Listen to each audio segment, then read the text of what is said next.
You're not wearing a tie. That was the first thing Evelyn Hartman said when she opened the door to her penthouse and found a man standing there with calloused hands, a duffel bag slung over one shoulder, and a little barefoot girl clinging to his side. Pain shot through her hip as she shifted her weight, the surgical incision still angry and raw beneath her silk loungewear. The man blinked slowly, like her words were filtering through molasses.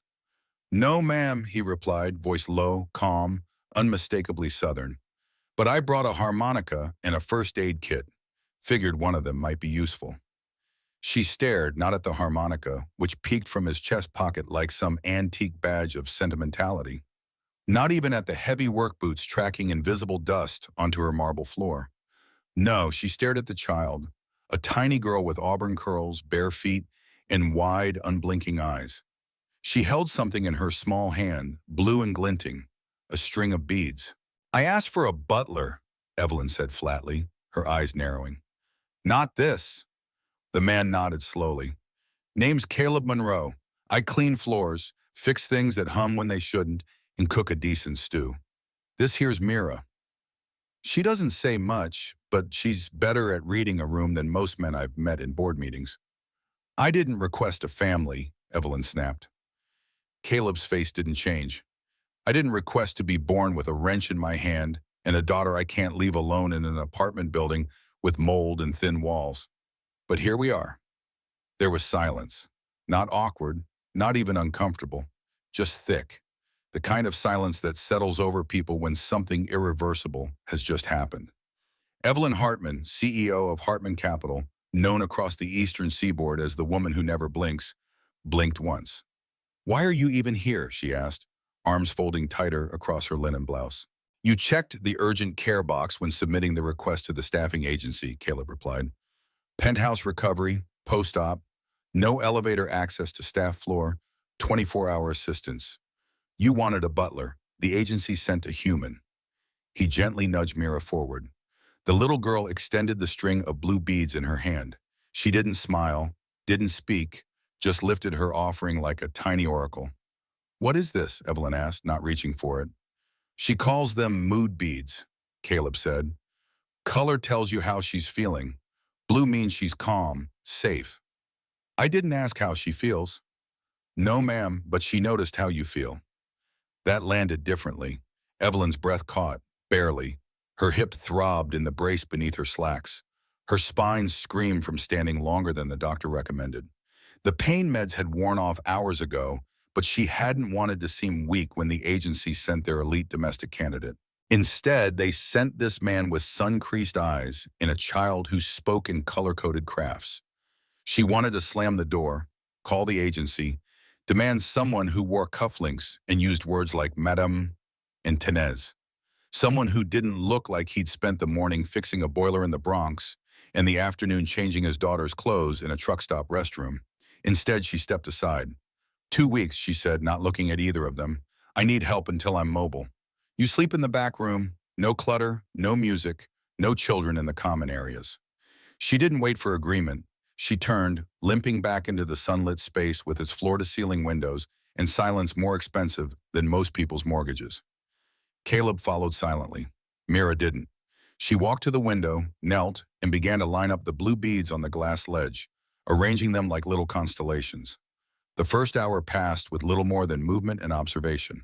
Caleb unpacked silently in the small utility room off the kitchen. He found the laundry chute, the water filter, the faulty cabinet hinge Evelyn had long since stopped noticing. Mira sat in the same spot by the window, rearranging beads like a silent ceremony. Evelyn lay on the long couch trying to focus on a spreadsheet while her pain flared and her jaw tensed from too many unsaid thoughts. "You were supposed to be invisible," she muttered aloud. Caleb, adjusting a crooked lampshade, glanced at her. "I don't do invisible, but I do quiet. That help?" She didn't answer. The penthouse was the crown jewel of Evelyn's empire. 62 floors above Manhattan, it was decorated in whites and creams and glass. A museum to her success, not a home. The walls were hung with expensive art she'd never really looked at. The kitchen gleamed with appliances she rarely used. The piano in the corner was for show, not music. Everything perfect, pristine, and utterly empty. The board meeting that morning had been brutal. 2 weeks of medical leave had already stretched to 3, and Richard Klein, her CFO, had not so subtly suggested a temporary co-CEO arrangement until she was fully back on her feet. The thought made her stomach turn. 14 years building Hartman Capital from the remnants of her father's failing investment firm, and now they thought she was dispensable because her body had betrayed her. "I'll be back in the office next week," she told them over video conference, her voice steady despite the pain radiating from her hip. The surgeon recommended 6 weeks minimum recovery, Richard had reminded her, his concern transparent as cellophane. "We're just thinking of your health, Evelyn." Her health, as if they cared about anything beyond the quarterly projections and the Anderson merger she'd spent 18 months orchestrating. The surgery had been unexpected, a congenital hip defect that had finally given out after years of 16-hour days and 4-inch heels. The timing couldn't have been worse. That night, Evelyn woke with a start. The penthouse was dark, quiet, too quiet. A ripple of pain moved down her leg, sharp and sudden. Her water bottle was empty. She cursed under her breath and reached for the cane.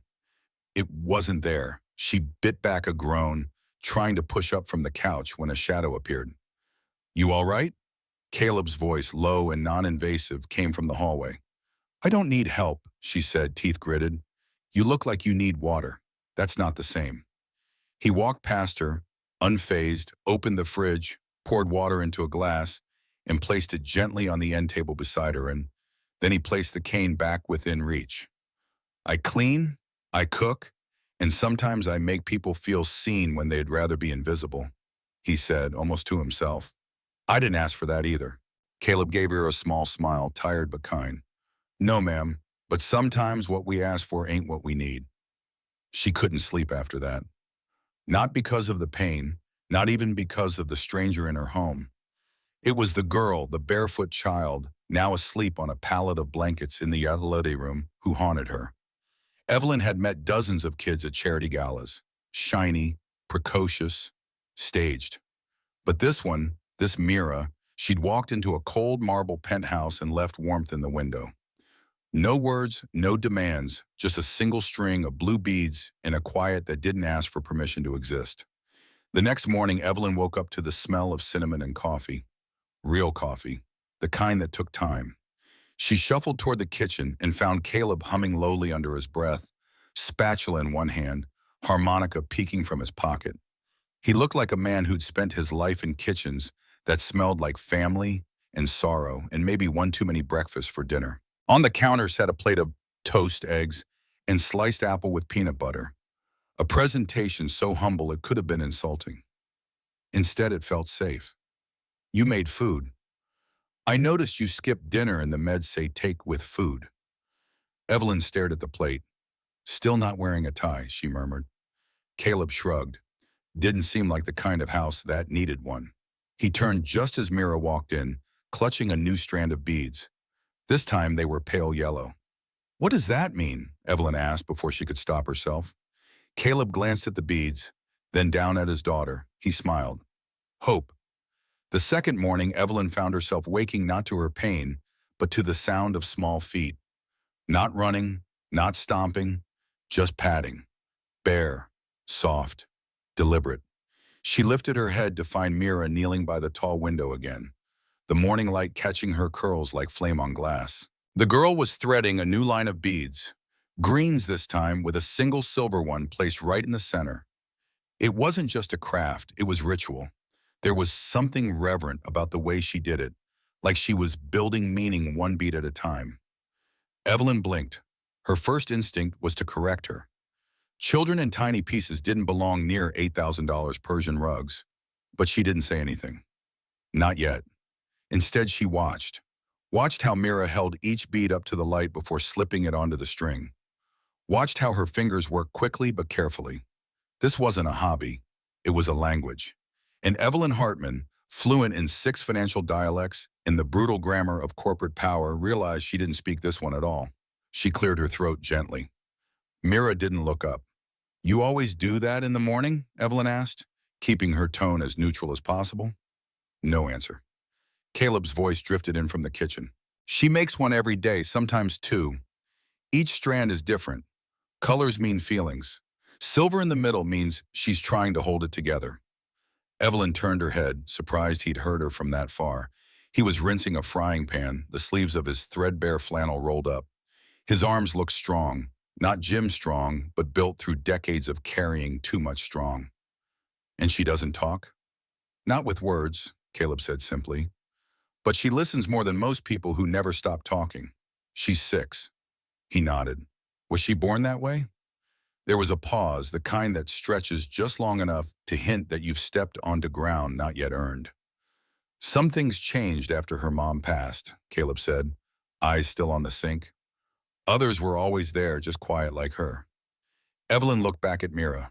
The girl was now tying off the end of the strand with a perfect little knot, then gently hanging the finished piece on the window latch. It joined 3 others, forming a loose arc across the glass like a mood barometer made of color and thread. Where'd she learn that? Evelyn asked. Nowhere, Caleb said. It's just how she copes. Some folks scream, some folks pray. Mira makes beauty out of beads when the world gets too loud. That line hit Evelyn somewhere she didn't expect. Right in the hollow spot beneath her ribs, where lately most things just echoed. Later that day, Evelyn had a follow-up call with the board. She didn't want Caleb in the room, certainly didn't want Mira nearby, but she couldn't exactly ask them to leave the penthouse.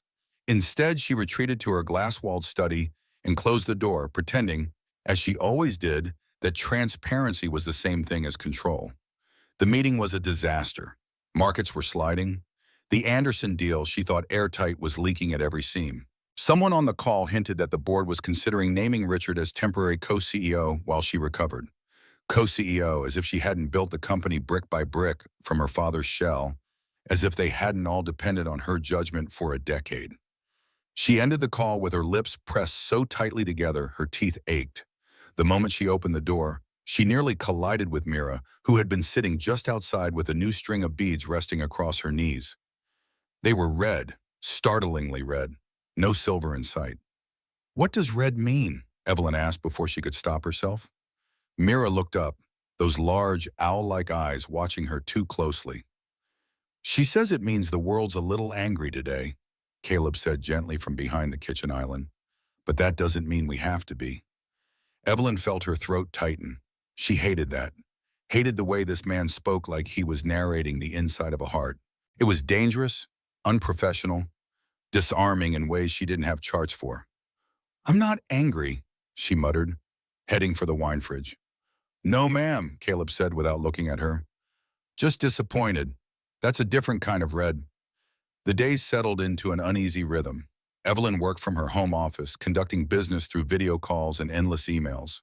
The pain in her hip improved marginally, but her patience grew thinner by the hour. Caleb moved through the penthouse like a shadow with substance, fixing, cleaning, cooking meals that were simple but somehow exactly what her body needed. Mira continued her silent ritual at the window each morning, adding new strands of beads to her growing display. Evelyn found herself watching the child when she thought no one would notice, studying the deliberate way her small fingers selected colors, arranged patterns, created meaning without words. On the 5th day, disaster struck. The Anderson merger, 18 months of meticulous planning, collapsed in a single afternoon. The other company had received a better offer, and Richard hadn't fought hard enough to counter it. Evelyn was in the middle of a blistering conference call when her laptop battery died. The charger was in her bedroom. She slammed her palm against the desk in frustration, then tried to stand too quickly. Pain shot through her hip like lightning, and she crumpled back into her chair with a gasp. Let me, Caleb said from the doorway. She hadn't even heard him approach. Before she could protest, he'd retrieved the charger, set up her computer, and placed a glass of water and her medication beside it. He didn't comment on the tears of pain and frustration that had gathered in the corners of her eyes. He simply nodded once and withdrew. An hour later, the call finally over, Evelyn emerged from her office to find her desk had been completely reorganized. Her documents were arranged in logical stacks. Her calendar had been printed and color-coded with her medication schedule. A fresh pot of coffee sat within reach, along with a plate of protein-rich snacks. You did this? She asked, finding Caleb repairing a drawer in the kitchen. Seemed like you needed your command center back in working order, he said without looking up. I noticed you kept reaching for things that weren't where you expected. Waste energy you don't have right now. How did you know how to organize financial documents? He paused then, meeting her eyes. I can read, Miss Hartman, and I've run maintenance for enough office buildings to know how paperwork flows. Numbers going up is good, numbers going down is bad, the rest is just details. She almost smiled, almost. Thank you, she said stiffly. He nodded and returned to his work. That evening, when she passed by the window where the beads hung, she was surprised to see a new strand, this one orange and gold, with tiny knots spaced evenly throughout. What does this one mean? She asked Mira, who was sitting cross-legged nearby, working on yet another creation. The girl didn't answer, but she looked up at Evelyn with those wide, searching eyes. Orange means change, Caleb said from across the room. The knots are for obstacles. She thinks something's shifting, but it won't be easy. Evelyn stared at the beads, then at Mira, wondering how a silent child could read situations with such unnerving accuracy. How long has she been making these? She asked Caleb later when Mira had gone to bed. He was sitting at the kitchen table, his large hands incongruously gentle, as he repaired the clasp on Evelyn's watch. Another task she hadn't asked for but somehow needed done. Started about 3 months after Sarah passed, he said quietly. Her therapist gave her a box of beads to help with fine motor skills. But Mira started assigning meanings to the colors, created her own language when words failed her. Sarah was your wife? He nodded, eyes still on the delicate watch mechanism. 3 years ago, car accident. Mira was in the back seat. She wasn't hurt, physically at least, but she hasn't spoken more than a handful of words since. Evelyn absorbed this, feeling the weight of it settle somewhere beneath her breastbone. I'm sorry, she said, and meant it. Caleb looked up then, his eyes meeting hers. Life breaks things, Miss Hartman. Some get fixed, some just learn to work differently. You can call me Evelyn, she said unexpectedly. Ms. Hartman makes me feel like I'm in a board meeting. Aren't you always in some way? He asked, a slight curve to his mouth that wasn't quite a smile. She didn't answer that. Instead, she asked, why a harmonica? You never play it. His hand stilled. It belonged to my grandfather. He played every night on the porch after dinner, said it was the only way to put the day to rest properly. He paused. I play sometimes, when Mira can't sleep, or when I can't. And what does it sound like then, when you can't sleep? Like remembering something you're afraid to forget. That night, lying awake with her hip throbbing despite the medication, Evelyn heard it, the soft, melancholy notes of the harmonica drifting from the back room. It wasn't loud, wasn't intrusive, just a gentle current of sound that seemed to carry memories she couldn't identify. It made her think of roads not taken, of doors left unopened, of all the places inside herself she'd sealed off in the pursuit of success. She fell asleep to that sound, and for the first time since her surgery, her dreams weren't filled with falling stock prices and boardroom coups. The next morning, she woke to find a neat stack of papers on her bedside table, printouts of the latest analyses on the Anderson deal collapse, with key points highlighted and potential recovery strategies noted in the margins. The handwriting was clear, precise, nothing like what she'd expect from a maintenance man. Did you do this? She asked Caleb when she found him making breakfast. You were talking in your sleep about market indicators and leverage positions, he said, flipping a perfectly golden pancake. Figured it might help to have the facts organized when you woke up. Where did you get this information? Your laptop was open. The passcode was on a sticky note underneath. He glanced at her. Probably not the best security practice for a financial executive. You understand market analysis? He shrugged. I understand patterns. Markets are just people in fancy clothes, making decisions based on fear or greed. The rest is window dressing. Evelyn sat down, wincing slightly as her hip protested. Who are you, Caleb Monroe? Just a man who fixes things that other people don't notice are broken, he said, sliding a plate in front of her. Eat. Your medication works better with protein. Later that day, Evelyn had to go downstairs for a package delivery. The elevator opened to the lobby, where the building manager, Marcus Wells, was speaking with a group of well-dressed residents. Caleb was already there, Mira at his side, returning from an errand. Sir, I'm going to have to ask you to take the service elevator. Marcus said, his voice carrying across the marble expanse. Caleb turned, holding a bag of groceries in one hand and Mira's small fingers in the other. His boots had barely cleared the lobby floor when Marcus stepped in front of him like a traffic cone with a superiority complex. "The service elevator's out," Caleb said evenly. "Maintenance guy said it wouldn't be fixed until Friday." The man's expression tightened. "Even so, the main lobby is for residents and approved guests. Miss Hartman's temporary arrangement doesn't change building policy." Mira squeezed Caleb's hand. She didn't cry. She never did. But her grip spoke volumes. Caleb glanced down at her, then back up at the manager. "She's recovering from surgery," he said. "That makes me approved. And this one," he nudged his chin toward Mira, "is quieter than any CEO's Pomeranian I've had to dodge on this marble." A few residents lingered nearby, pretending to be on their phones, their ears clearly tuned in. One woman smirked, another scoffed. "I'm not going to argue," the manager said, lowering his voice. "But I think you understand what I'm saying." "I do," Caleb replied, voice steady. "You're saying that no matter what job I do or how quietly my daughter walks, we don't look like we belong here." The words landed with quiet force. The manager didn't reply. Caleb didn't push. He just turned and walked toward the elevator with the same steady stride that had carried him through worse.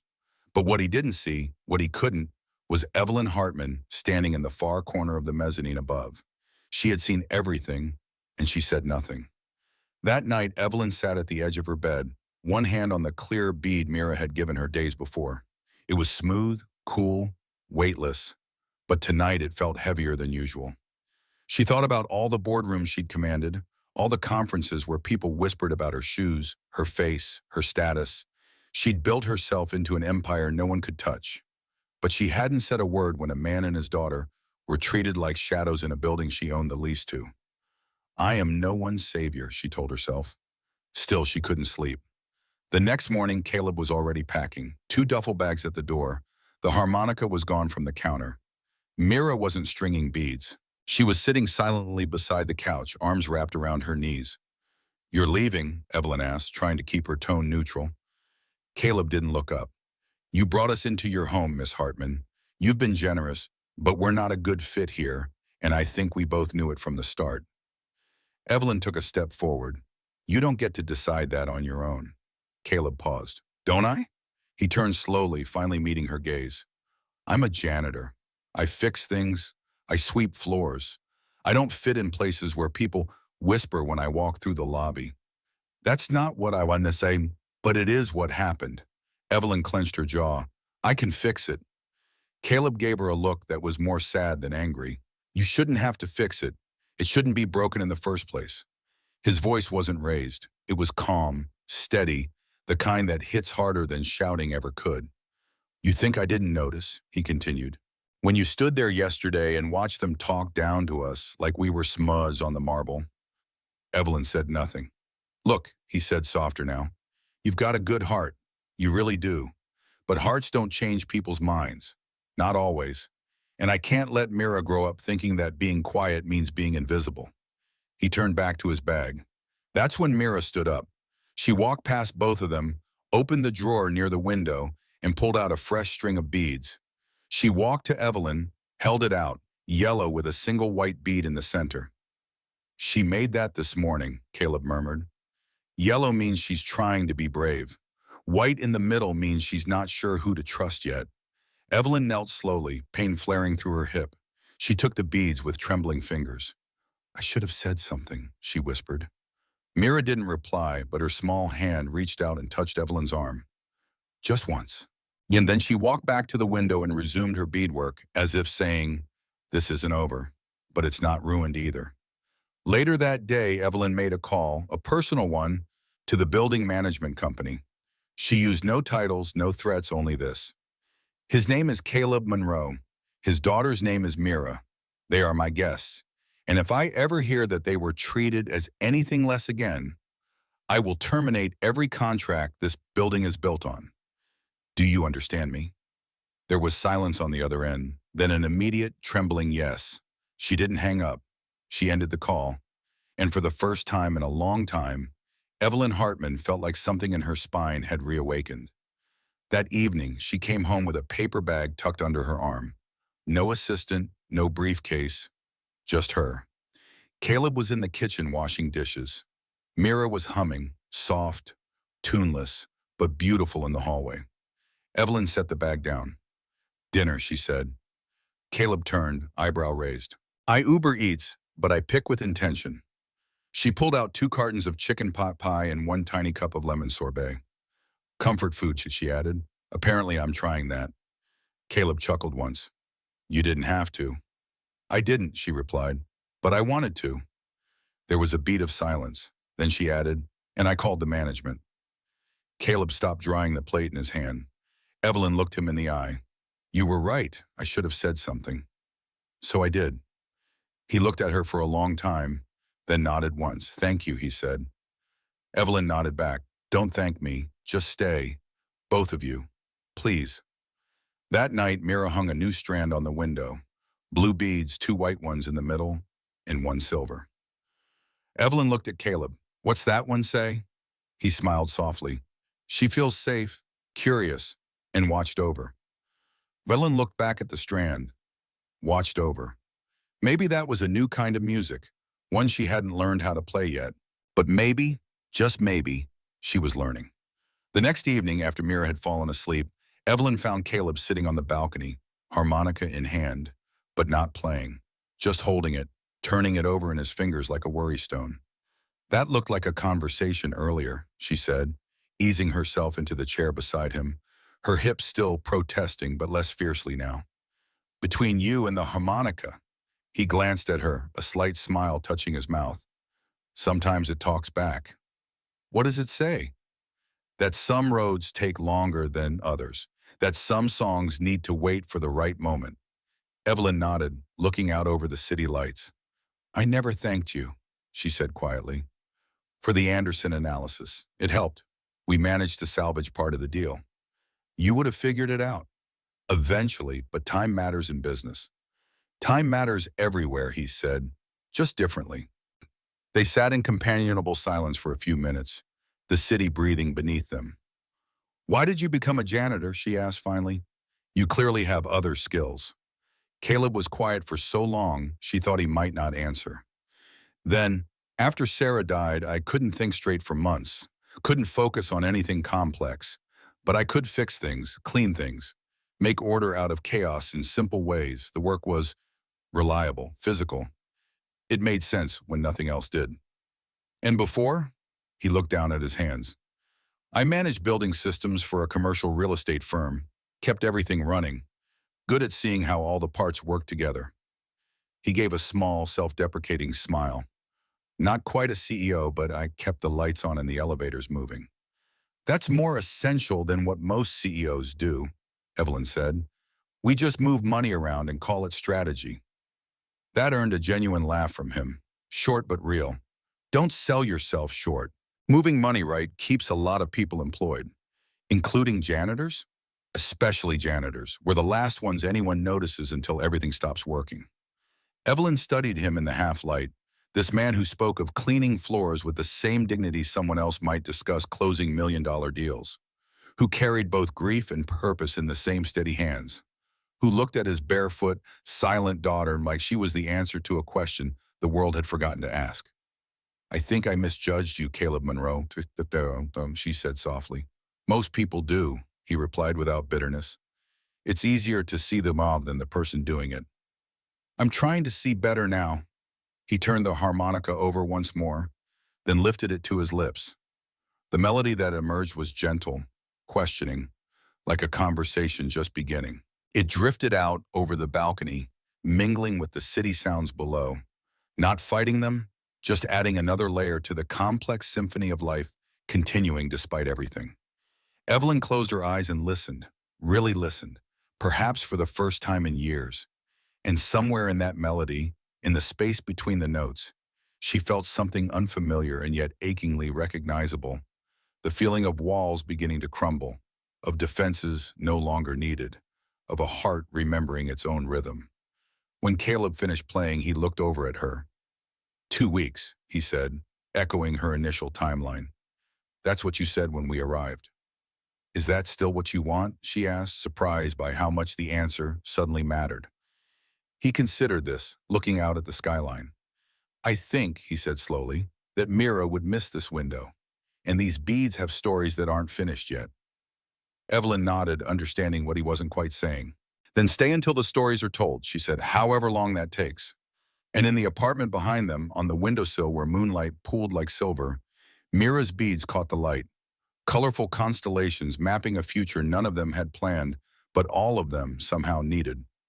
The morning sunlight streamed through the floor-to-ceiling windows of Evelyn's penthouse, casting long shadows across the polished floors. 3 weeks had passed since Caleb and Mira had first arrived on her doorstep, 1 week beyond the original timeline, yet somehow it felt both longer and shorter than that. Evelyn stood at the edge of her living room, leaning on her cane more heavily than she wanted to admit. Her physical therapist had just left, and the session had not gone well. Dr. Mitchell's words still echoed in her ears. The hip isn't healing as quickly as we'd hoped, Ms. Hartman. If you don't commit fully to the recovery protocol, you risk permanent mobility issues. No shortcuts here, your body won't be intimidated into healing faster. She grimaced, shifting her weight to ease the persistent ache. Through the glass wall of her home office, she could see her laptop screen flashing with the incoming messages. The Anderson deal salvage operation was in full swing, and now this new complication. Westridge Financial making aggressive moves that looked suspiciously like the opening gambit of a hostile takeover. The timing couldn't have been worse. You're standing wrong. The voice startled her. Mira sat cross-legged on the floor nearby, a pile of colored beads arranged in neat rows before her. The girl didn't look up, just continued sorting blues from greens with methodical precision. I'm sorry, Evelyn said, unsure if she'd imagined the words. She means your posture, Caleb said, emerging from the kitchen with a steaming mug. You're compensating for the pain by leaning left. Creates more problems down the road. He set the mug on the side table. Ginger tea, good for inflammation. Evelyn frowned but adjusted her stance slightly. The pain eased a fraction. How did she know that? Same way she knows a lot of things, Caleb replied with a small shrug. She watches, notices patterns. Evelyn studied the child for a moment. In the weeks since their arrival, Mira had transformed a section of the window ledge into a kind of bead gallery. Dozens of different strands hanging like colorful wind chimes, each one representing a day, a mood, a silent observation of the world around her. The doctor says I'm not progressing fast enough, Evelyn admitted, surprising herself with the confession. Bodies have their own timetables, Caleb said, kneeling to help Mira with a tangle in her string. Can't rush healing any more than you can rush grief. I don't have time for either, Evelyn muttered, reaching for her phone as it buzzed with another notification. Caleb's hand stilled for a moment. That's the problem, isn't it? Thinking time is something you control.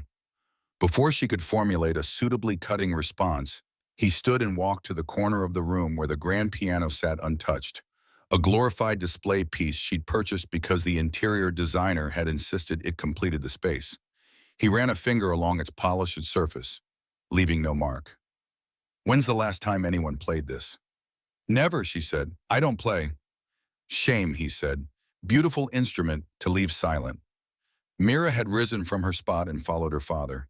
She reached up, her small fingers barely reaching the keys, and pressed one single note. The sound rang out, pure and clean, hanging in the air between them. Evelyn felt something twist in her chest. I never had time for lessons. Caleb glanced at her, something unreadable in his expression. There's that word again. Time. Later that afternoon, Evelyn sat at her desk, surrounded by spreadsheets and market analyses. The Westridge situation was worse than she'd initially thought. They were making a concentrated effort to acquire shares through shell companies, clearly positioning for a takeover bid. She needed to be in the office, needed to rally her team, needed to show strength. Instead, she was trapped in this gilded cage, her body betraying her at the worst possible moment. She reached for her pain medication, then hesitated. The pills made her thoughts fuzzy, and she couldn't afford that right now. She pushed them aside and tried to focus on the screen before her, but the numbers blurred as pain radiated from her hip. A soft knock at the door made her look up. Caleb stood there, harmonica in hand. Lesson 1, he said simply. What? Harmonica, lesson 1. He held up the instrument. You look like you could use a break. I don't have time for music lessons, she said, gesturing at her laptop. 20 minutes. The markets will still be there. She wanted to refuse, to remind him of his place, to reestablish the boundaries that seemed to blur more each day. Instead, she found herself saving her work and closing the laptop.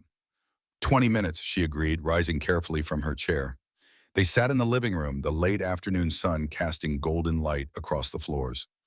Caleb handed her the harmonica, not his own treasured one, but a new one, still in its box. Got this yesterday, he said. Figured you wouldn't want to share mouthpieces. The fact that he'd thought of this, had purchased something specifically for her, created a strange feeling she couldn't quite name. Rule number 1, he said, his voice gentle but firm. You don't force it, you breathe through it. That sounds very zen, she said dryly. He chuckled. It's not, it's just truth. If you try to make the note happen, it breaks. But if you let it come through you, it sings. Evelyn nodded slowly, turning the harmonica toward her lips like it was something sacred. She blew gently. The sound that emerged was squeaky, like a duck stepped on a whistle. Caleb bit the inside of his cheek. Evelyn's eyes narrowed. If you laugh, I walk. He held up both hands. I'm not laughing. That was just the harmonica adjusting to your CEO energy. From the corner, Mira giggled, a real delighted sound. Evelyn blinked, then found herself grinning despite herself. Well, she said, I guess we both have to adjust. The lesson continued gently, imperfectly. Caleb showed her where to hold her hands, how to purse her lips, how to listen instead of just blow.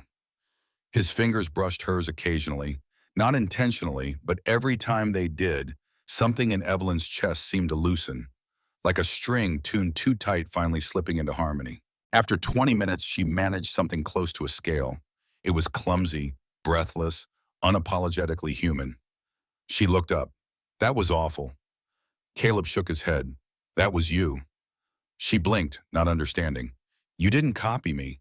You didn't try to sound like anyone else. You just played what you could. That's braver than good. Evelyn looked down at the instrument again. I've spent my whole life trying to be good.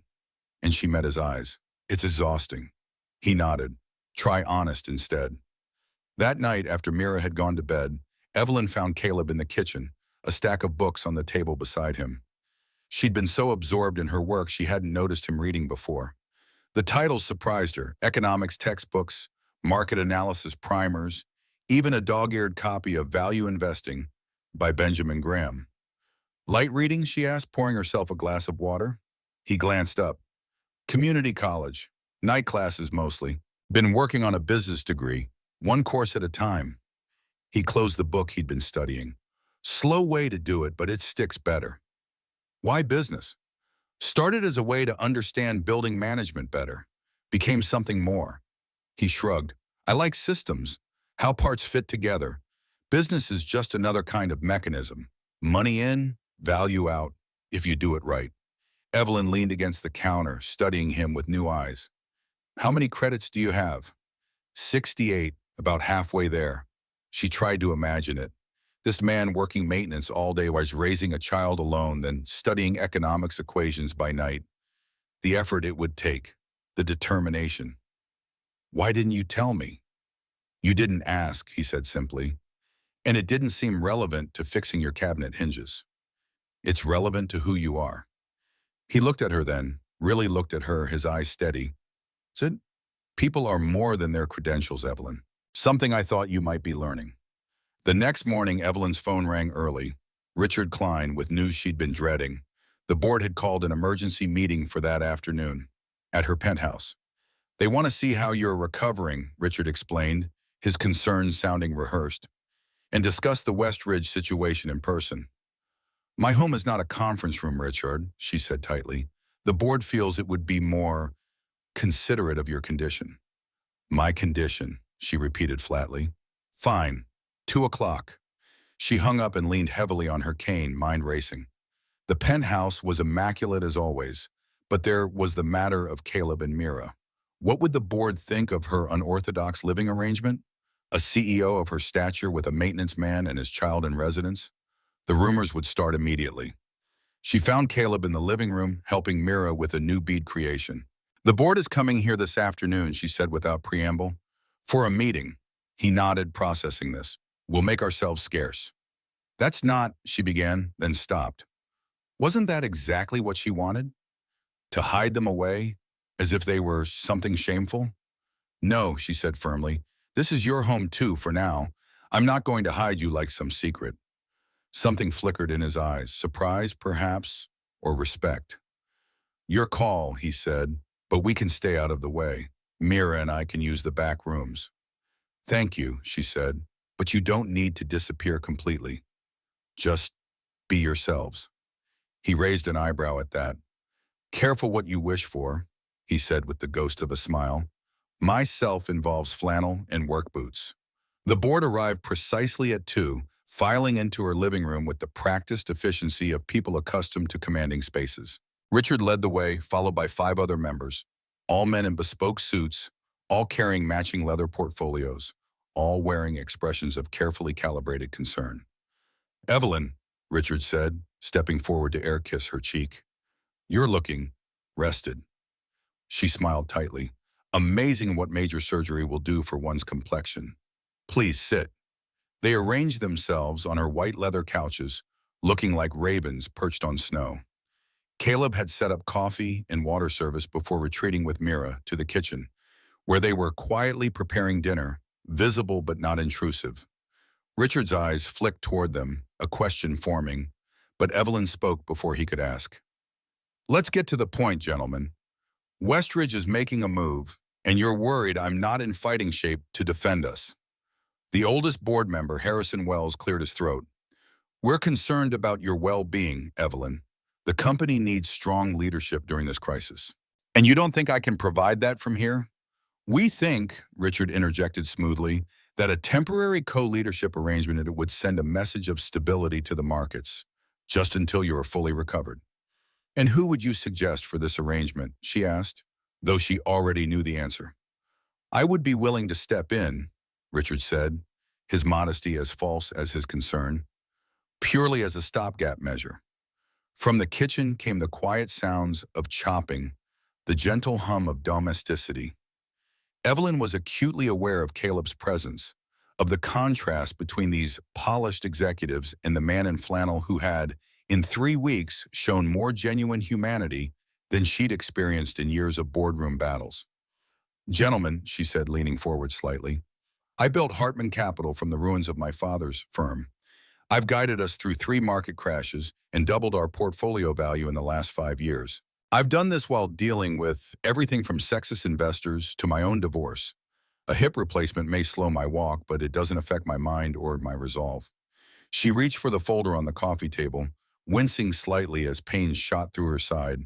Before she could push through it, a glass of water and her medication appeared at her elbow. Caleb had moved silently across the room, anticipating her need. Thank you, she said, meeting his eyes briefly before turning back to the board. I've prepared a complete response strategy to Westridge's moves.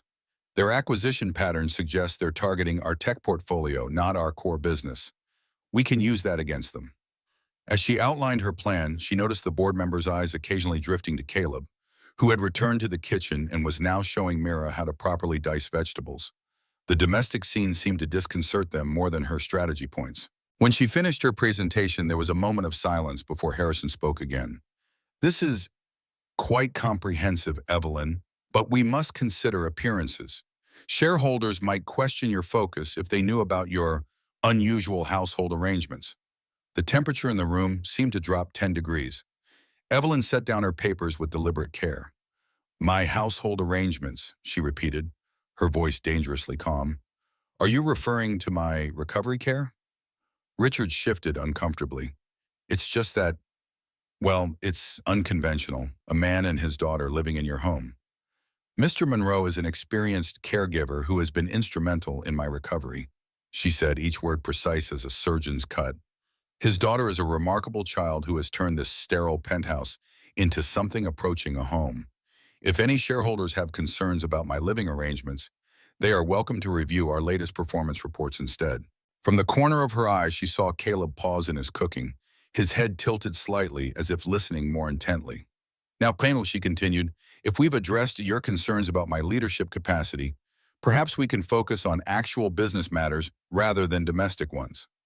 The meeting concluded 30 minutes later, with the board reluctantly agreeing to follow her Westridge counter-strategy. As they filed out, Richard lingered behind. This isn't like you, Evelyn, he said quietly. You've always understood the importance of appearances. Perhaps I'm learning there are more important things, Richard. He glanced toward the kitchen, where Caleb was now helping Mira set the table. Like playing house with the help, this isn't you. You don't know me, she said, the realization striking her with sudden clarity. You never have. None of you do.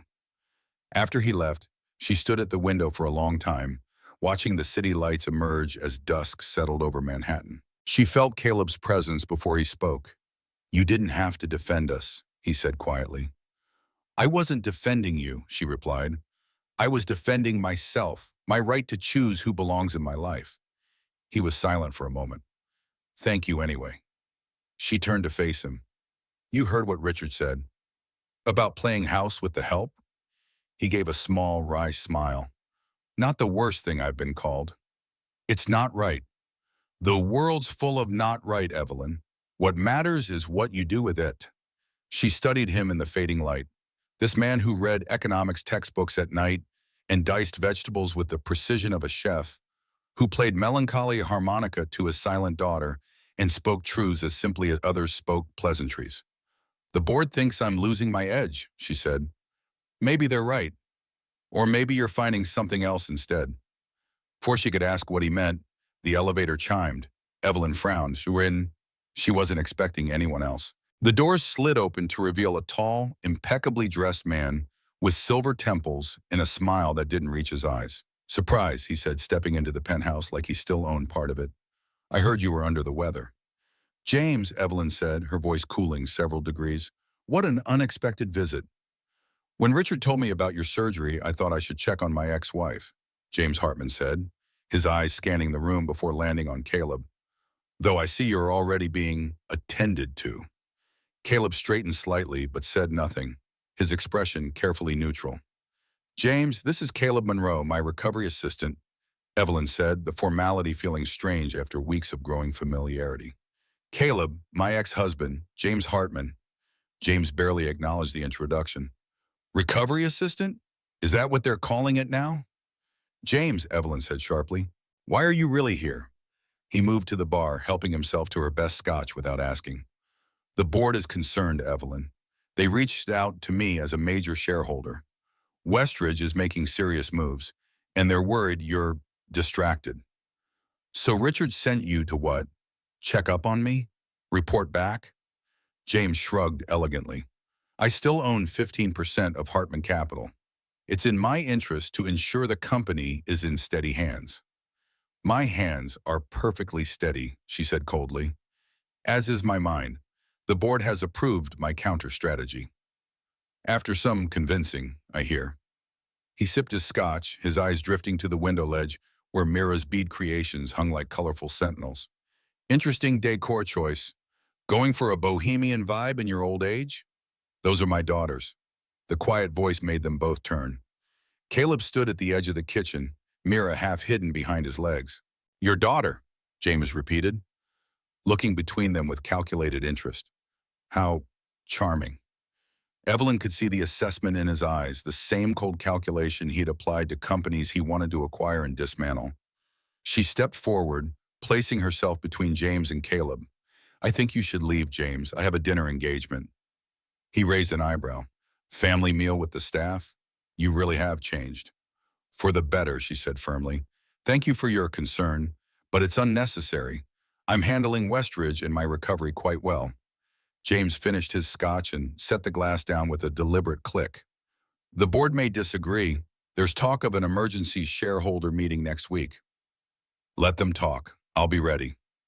After he left, the penthouse felt suddenly too quiet, too tense. Evelyn realized her hands were shaking slightly. You okay? Caleb asked softly. Fine, she said automatically, then amended. No, not really. She sank onto the couch, suddenly exhausted. That was James at his most manipulative.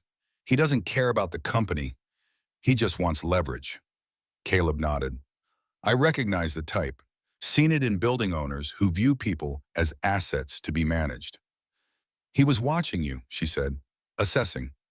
I noticed. Not his usual type, am I? Despite everything, Evelyn smiled. Not remotely. Mira had emerged from behind her father and was now standing in front of Evelyn, a strand of deep purple beads in her small hands. She held them out solemnly. What does purple mean? Evelyn asked, taking them gently. Protection, Caleb translated as Mira made a sweeping gesture with her hands. She's saying some people have sharp edges that cut without touching. Evelyn looked at the child in wonder. How does she understand so much without words?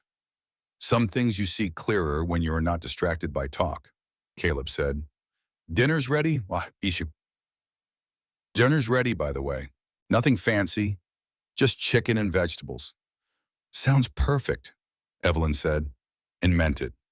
That night, after Mira had gone to bed, Evelyn found herself telling Caleb about her childhood, about a father who measured love in achievements and a mother who treated emotions like inconvenient accessories to be stored away when not in fashion. I was 12 when I won my first math competition, she said, sitting beside him on the balcony, the city spread before them like a carpet of stars. My father's only comment was that second place next time would be a failure now that I'd set a standard. Tough way to grow up, Caleb observed. It made me successful. At what cost? She considered this, rolling the stem of her wine glass between her fingers. I never really thought about it that way. Success was the point, not the price. Sarah, my wife, she used to say that success is what other people call the thing you love doing well. If you don't love it, it's just labor with a fancier office. Did you love building management? She asked. I love solving problems, making systems work better, seeing how all the pieces fit together. He smiled faintly. The title and paycheck were just nice side effects. And now, do you love being a janitor? He considered this. I love the honesty of it. Things are broken or they're fixed. Spaces are clean or they're not. No politics, no pretending. After Sarah died, I needed that simplicity. I've never had anything that simple, Evelyn admitted. Everything in my world is complex, layered with agendas and implications. Maybe that's why you can't play the harmonica yet, he said, that small smile returning. You're thinking in complex when it needs simple. The next day brought a fierce summer storm. Rain lashed against the windows, and thunder rolled across the sky like artillery fire. Evelyn was on a conference call in her office when the power flickered, then stabilized. A moment later, she heard it, a sharp, panicked breathing from the living room. She excused herself from the call and moved as quickly as her hip would allow to find Mira curled into a tight ball beneath the window, hands over her ears, rocking slightly. The beads she'd been working with were scattered across the floor, a chaotic rainbow against the white marble. Caleb had gone out for groceries, insisting on braving the storm rather than paying the delivery surcharge. Evelyn stood frozen for a moment, uncertain what to do. Another crack of thunder made Mira whimper, the sound so unexpected from the usually silent child that it broke Evelyn's paralysis. She lowered herself carefully to the floor beside Mira, ignoring the protest from her hip. Hey, she said softly, it's just noise. It can't hurt you. Mira didn't respond, just rocked faster, her breathing shallow and rapid. Evelyn recalled something Caleb had done when Mira seemed overwhelmed by a loud delivery truck. He'd placed his hand gently on her back, providing steady pressure. Cautiously, Evelyn did the same, laying her palm against Mira's small, shaking shoulders. Breathe with me, she said, making her own breathing deliberately slow and deep. Like this. Thunder crashed again, and Mira flinched violently. Without thinking, Evelyn began to hum. Not a real song, just a gentle, continuous sound. She remembered Caleb saying once that Mira responded to vibrations sometimes better than words. Gradually, the child's breathing slowed. Her rocking became less frantic. When the next thunderclap came, she still tensed, but didn't retreat further into herself. Evelyn continued humming, her hand making slow circles on Mira's back. She began gathering the scattered beads with her free hand, collecting them in a small pile within Mira's reach. Let's count them, she suggested softly. See how many blues you have? Slowly, hesitantly, Mira uncurled enough to reach for a bead. Together they sorted colors as the storm raged outside, blues in one pile, greens in another, reds and yellows and purples each in their place. By the time they finished, Mira's breathing had normalized, and she was leaning slightly against Evelyn's side. That was how Caleb found them when he returned, soaked from the rain, sitting on the floor surrounded by neat piles of colored beads, Evelyn still humming softly, Mira calm beside her. He stood in the doorway, grocery bags dripping onto the marble, something unreadable in his expression. Storm scared her, Evelyn explained unnecessarily. We've been sorting beads. Caleb nodded slowly. You did good, he said, his voice rougher than usual. That's exactly right. The counting helps ground her. I just thought about what you might do, Evelyn said, suddenly self-conscious. He set the groceries down and came to kneel beside them. Sarah used to do the same thing. Count things, sort colors. It was their special language before he stopped, swallowed, before everything changed. Mira looked up at her father, then reached for his hand, placing a single clear bead in his palm. Then she took Evelyn's hand and gave her one too. What does clear mean? Evelyn asked softly. Understanding, Caleb said, his eyes meeting hers over his daughter's head. Seeing through to what matters. Later, after Mira had fallen asleep, Evelyn found Caleb at the kitchen table, a notebook open before him. She'd assumed he was studying again, but as she drew closer, she saw that the pages were filled with careful observations. Dates, tints, color choices, behavior patterns, a detailed record of Mira's communication system. You document everything, she said, sitting across from him. He closed the notebook. Helps me understand her patterns. When she's making progress, when she's struggling. That's very methodical. He smiled faintly. Old habits. Before building management, I was in research. Child development studies at Columbia. Evelyn stared at him. You were a researcher? At Columbia? Research assistant, he clarified. Working on my master's. Studying nonverbal communication in children with trauma. His smile turned rueful. Life has a way of circling back, doesn't it? Why didn't you finish? Money, mostly. My scholarship ran out. Then I met Sarah, got the building management job, priorities shifted. He shrugged. No regrets. It gave me tools to help Mira now, when she needs it most. Evelyn tried to reconcile this new information with the man she'd first met, the one she'd dismissed as just a janitor with a harmonica. You continue to surprise me, Caleb Monroe. Good, he said simply. World needs more surprises that aren't disasters. The next morning, Evelyn had a video call scheduled with Westridge's largest investor. She'd been preparing for days, sharpening her arguments, gathering her data. 5 minutes before the call, her laptop crashed. When it rebooted, her presentation files were corrupted. No, no, no, she muttered, frantically trying to recover the documents. Not now. Caleb appeared in the doorway. Problem? Computer disaster, 5 minutes before a critical call, she said, not looking up from the screen. Unless you're secretly an IT specialist too, I don't think you can help. Not a specialist, he said, moving to her side. But I've fixed enough office systems to know a few tricks. May I? Desperate, she slid the laptop toward him. His fingers moved over the keyboard with surprising confidence, navigating recovery options she didn't know existed. There, he said, after a few minutes. Recovered most of it. The automatic backup was corrupted too, but I found the shadow copies. Shadow copies? Windows keeps them for recovery. Most people don't know how to access them. He straightened. It's not perfect, but it should get you through your call. She stared at him, then at the recovered files now open on her screen. You continue to be full of surprises. He smiled.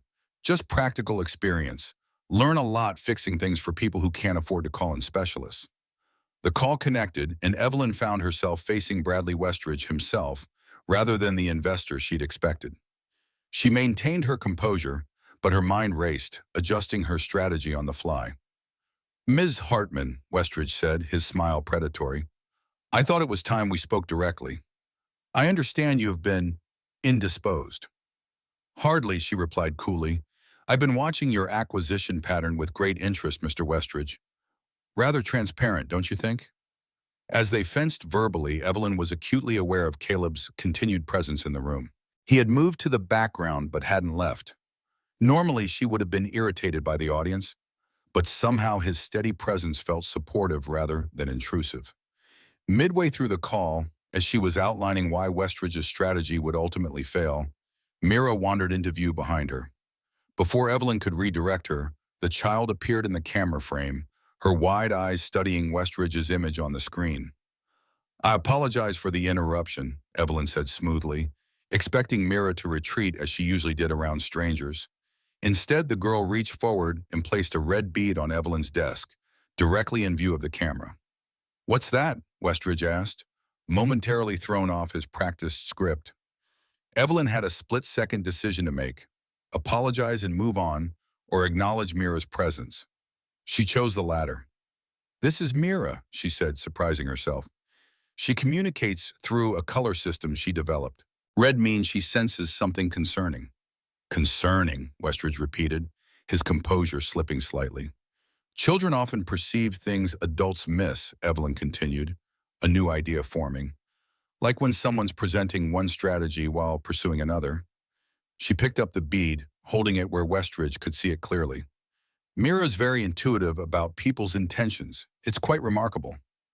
Westridge's expression shifted subtly, confusion, then recalculation. "Fascinating," he said, not sounding fascinated at all.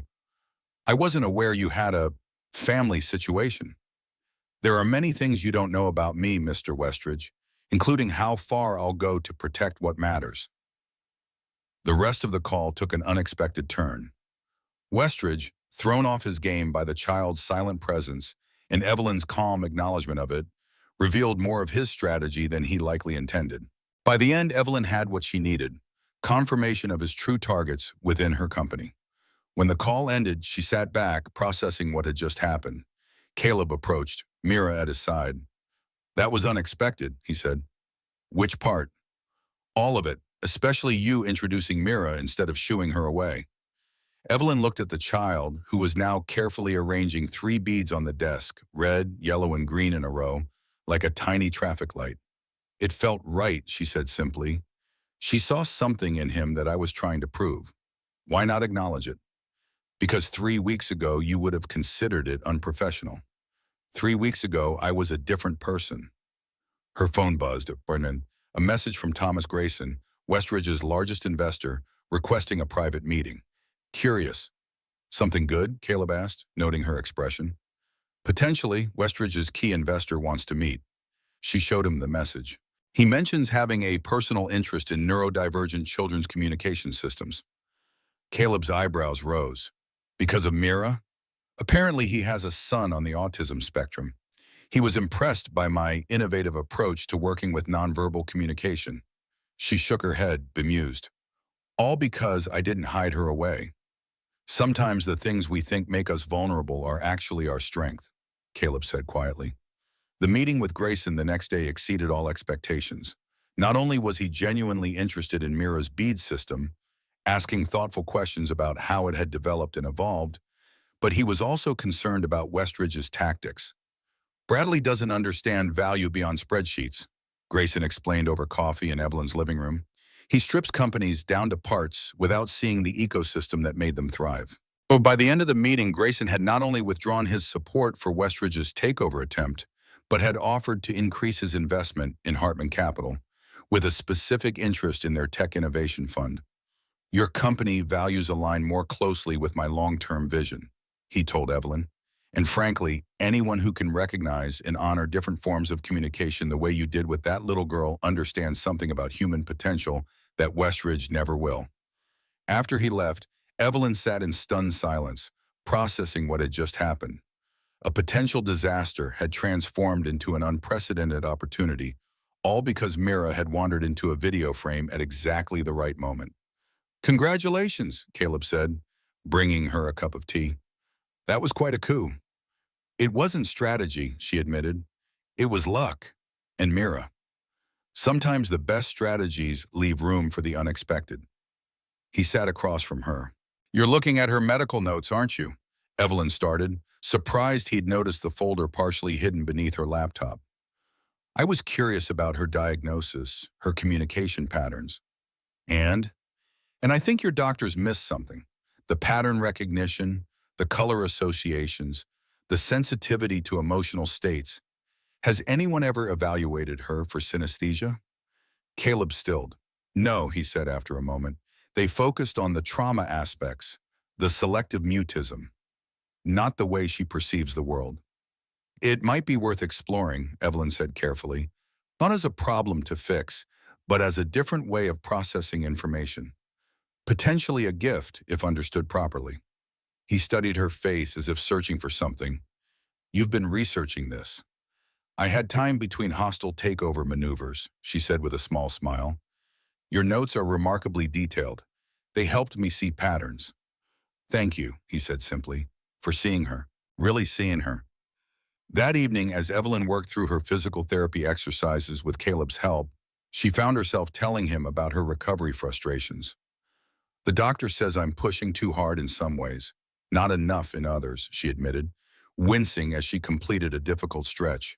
Apparently, I approach physical healing the same way I approach business, demanding immediate results regardless of process. Sounds familiar, Caleb said, adjusting her position slightly to reduce strain. Body doesn't care about quarterly reports, though. So I'm learning. She paused, gathering courage for what she wanted to say next. I think I need more than physical therapy. I think I need something else. Like what?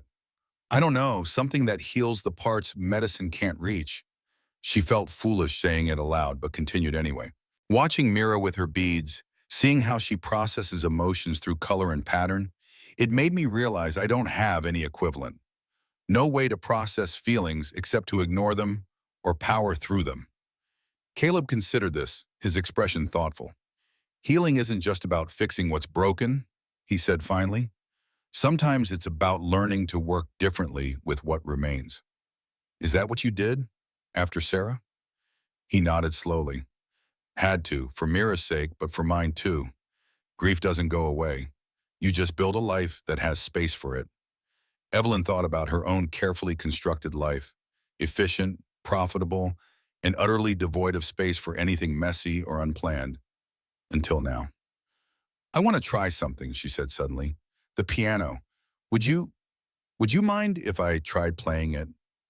If he was surprised by the request, he didn't show it. It's your piano. But I don't know how. Neither do I, he said with a small smile. We can be bad at it together. And so, as the evening settled around them, Evelyn Hartman sat at a piano she'd bought for show, pressing keys without knowledge but with genuine curiosity. Caleb sat beside her, occasionally suggesting combinations that sounded less jarring.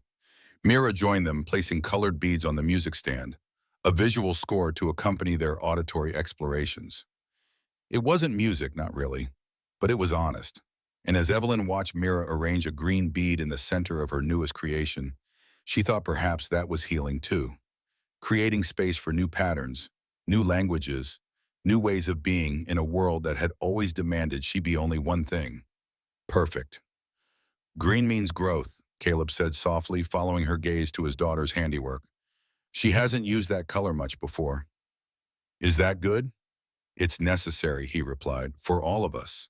And in the quiet of that moment, with pain still radiating from her hip, but a different kind of healing beginning in places X-rays couldn't see, Evelyn felt something she hadn't experienced in longer than she could remember. The simple peace of being exactly where she needed to be, with exactly who she needed to be with, doing exactly what mattered most. Not perfect, not successful by any metric she'd previously valued. Just present, just real, just healing. The soft morning light filtered through the penthouse windows, casting long shadows across the polished floors. It had been 2 months since Caleb and Mira had first appeared at Evelyn's door, the initial 2-week arrangement extending into something none of them had planned for or expected. The bead display on the windowsill had grown into an intricate installation, colors and patterns telling the silent story of their evolving connection. Evelyn stood in the kitchen, coffee in hand, watching Caleb prepare breakfast with the quiet efficiency that characterized everything he did. Her hip had healed significantly. She no longer needed the cane for short distances, though the doctor cautioned she still had weeks of recovery ahead. The physical therapy was working, albeit slower than her impatient nature preferred. "You're staring," Caleb said without turning around, somehow sensing her gaze. "Observing," she corrected. "There's a difference." He glanced over his shoulder with the hint of a smile. "And what are you observing?" She considered the question. What was she seeing, really? A man in worn flannel who moved through her kitchen with more belonging than she herself had ever felt in this space? A father whose gentle strength had rebuilt a world for his silent daughter? Or something else entirely? Something she wasn't quite ready to name. "Efficiency," she said finally, "that you never waste a movement. Time is the one thing you can't earn back," he replied, sliding perfectly golden toast onto a plate. "Learned that lesson the hard way." Their comfortable morning routine was interrupted by Caleb's phone ringing, an unusual occurrence. He wiped his hands and answered, his expression shifting subtly as he listened. "I see," he said after a moment. "When would you need an answer?" Another pause. "I understand. Thank you for the opportunity. I'll consider it." When he hung up, Evelyn raised an eyebrow in silent question. "Job offer," he said, returning to the stove. "The Brookfield Academy for Exceptional Children in Portland. They're looking for a specialized counselor for nonverbal students." Something cold settled in Evelyn's stomach. "Portland, Oregon?" He nodded. "They found me through an old colleague from my research days. Apparently, someone shared my documentation methods for Mira's communication system in an academic forum. They were impressed." "That's a significant opportunity," Evelyn said carefully, struggling to keep her tone neutral. "When would it start?" 3 weeks. They need someone for the fall semester." He glanced at Myra, who was arranging beads at the table, seemingly oblivious to the conversation. "It would be good for her. Specialized programs, other children with similar challenges. Professional resources I can't provide on my own." "Of course," Evelyn said, her coffee suddenly tasteless. "You should consider it seriously." Caleb studied her face. "It would mean leaving New York." "I'm aware of where Portland is located, Caleb." "Evelyn, no, it's fine," she cut him off, setting her mug down with more force than necessary. "Your arrangement here was always temporary. You should do what's best for Mira." She turned and walked to her office before he could respond, closing the door behind her. She leaned against it, breathing deeply to steady herself. Why was she reacting this way? She'd known from the beginning that they wouldn't stay forever, had expected, even wanted them to leave in those first difficult days. So why did the thought of their departure now feel like losing something essential? Her phone buzzed, a reminder about the charity gala that evening, the Neurodiversity Foundation's annual fundraiser, an event she'd committed 2 months ago, but had nearly forgotten. It would be her first public appearance since the surgery, a chance to demonstrate to the board and shareholders that she was fully capable of resuming her duties. Richard and the board would be watching closely, especially after the Westridge situation had resolved in her favor. She should attend alone. It would be simpler, more professional. The expected choice. When she emerged from her office an hour later, Caleb was cleaning up the breakfast dishes, his movements precise but somehow tense. "The Neurodiversity Foundation Gala is tonight," she said without preamble. "I'd like you and Mira to accompany me." He turned, surprise evident in his expression. "That's a high-profile event. You sure you want us there?" "Yes," she said firmly. "In fact, I think it's important that you both come." "Why?" The question was simple but loaded. Why indeed? Because she wanted to show the board she wasn't hiding her unorthodox household? Because she thought Mira might enjoy the music? Because she wasn't ready to start separating their lives when Portland loomed on the horizon? "Because," she said after a moment, "some things are better faced together." The ballroom of the Waldorf Astoria sparkled like a jewelry box someone had shaken open. Chandeliers dripped crystal. Waiters glided across the floor like chess pieces in tailored black. The smell of perfume and fresh-cut peonies hung thick in the air, and the sound of champagne flutes clinking mingled with low laughter and polished introductions.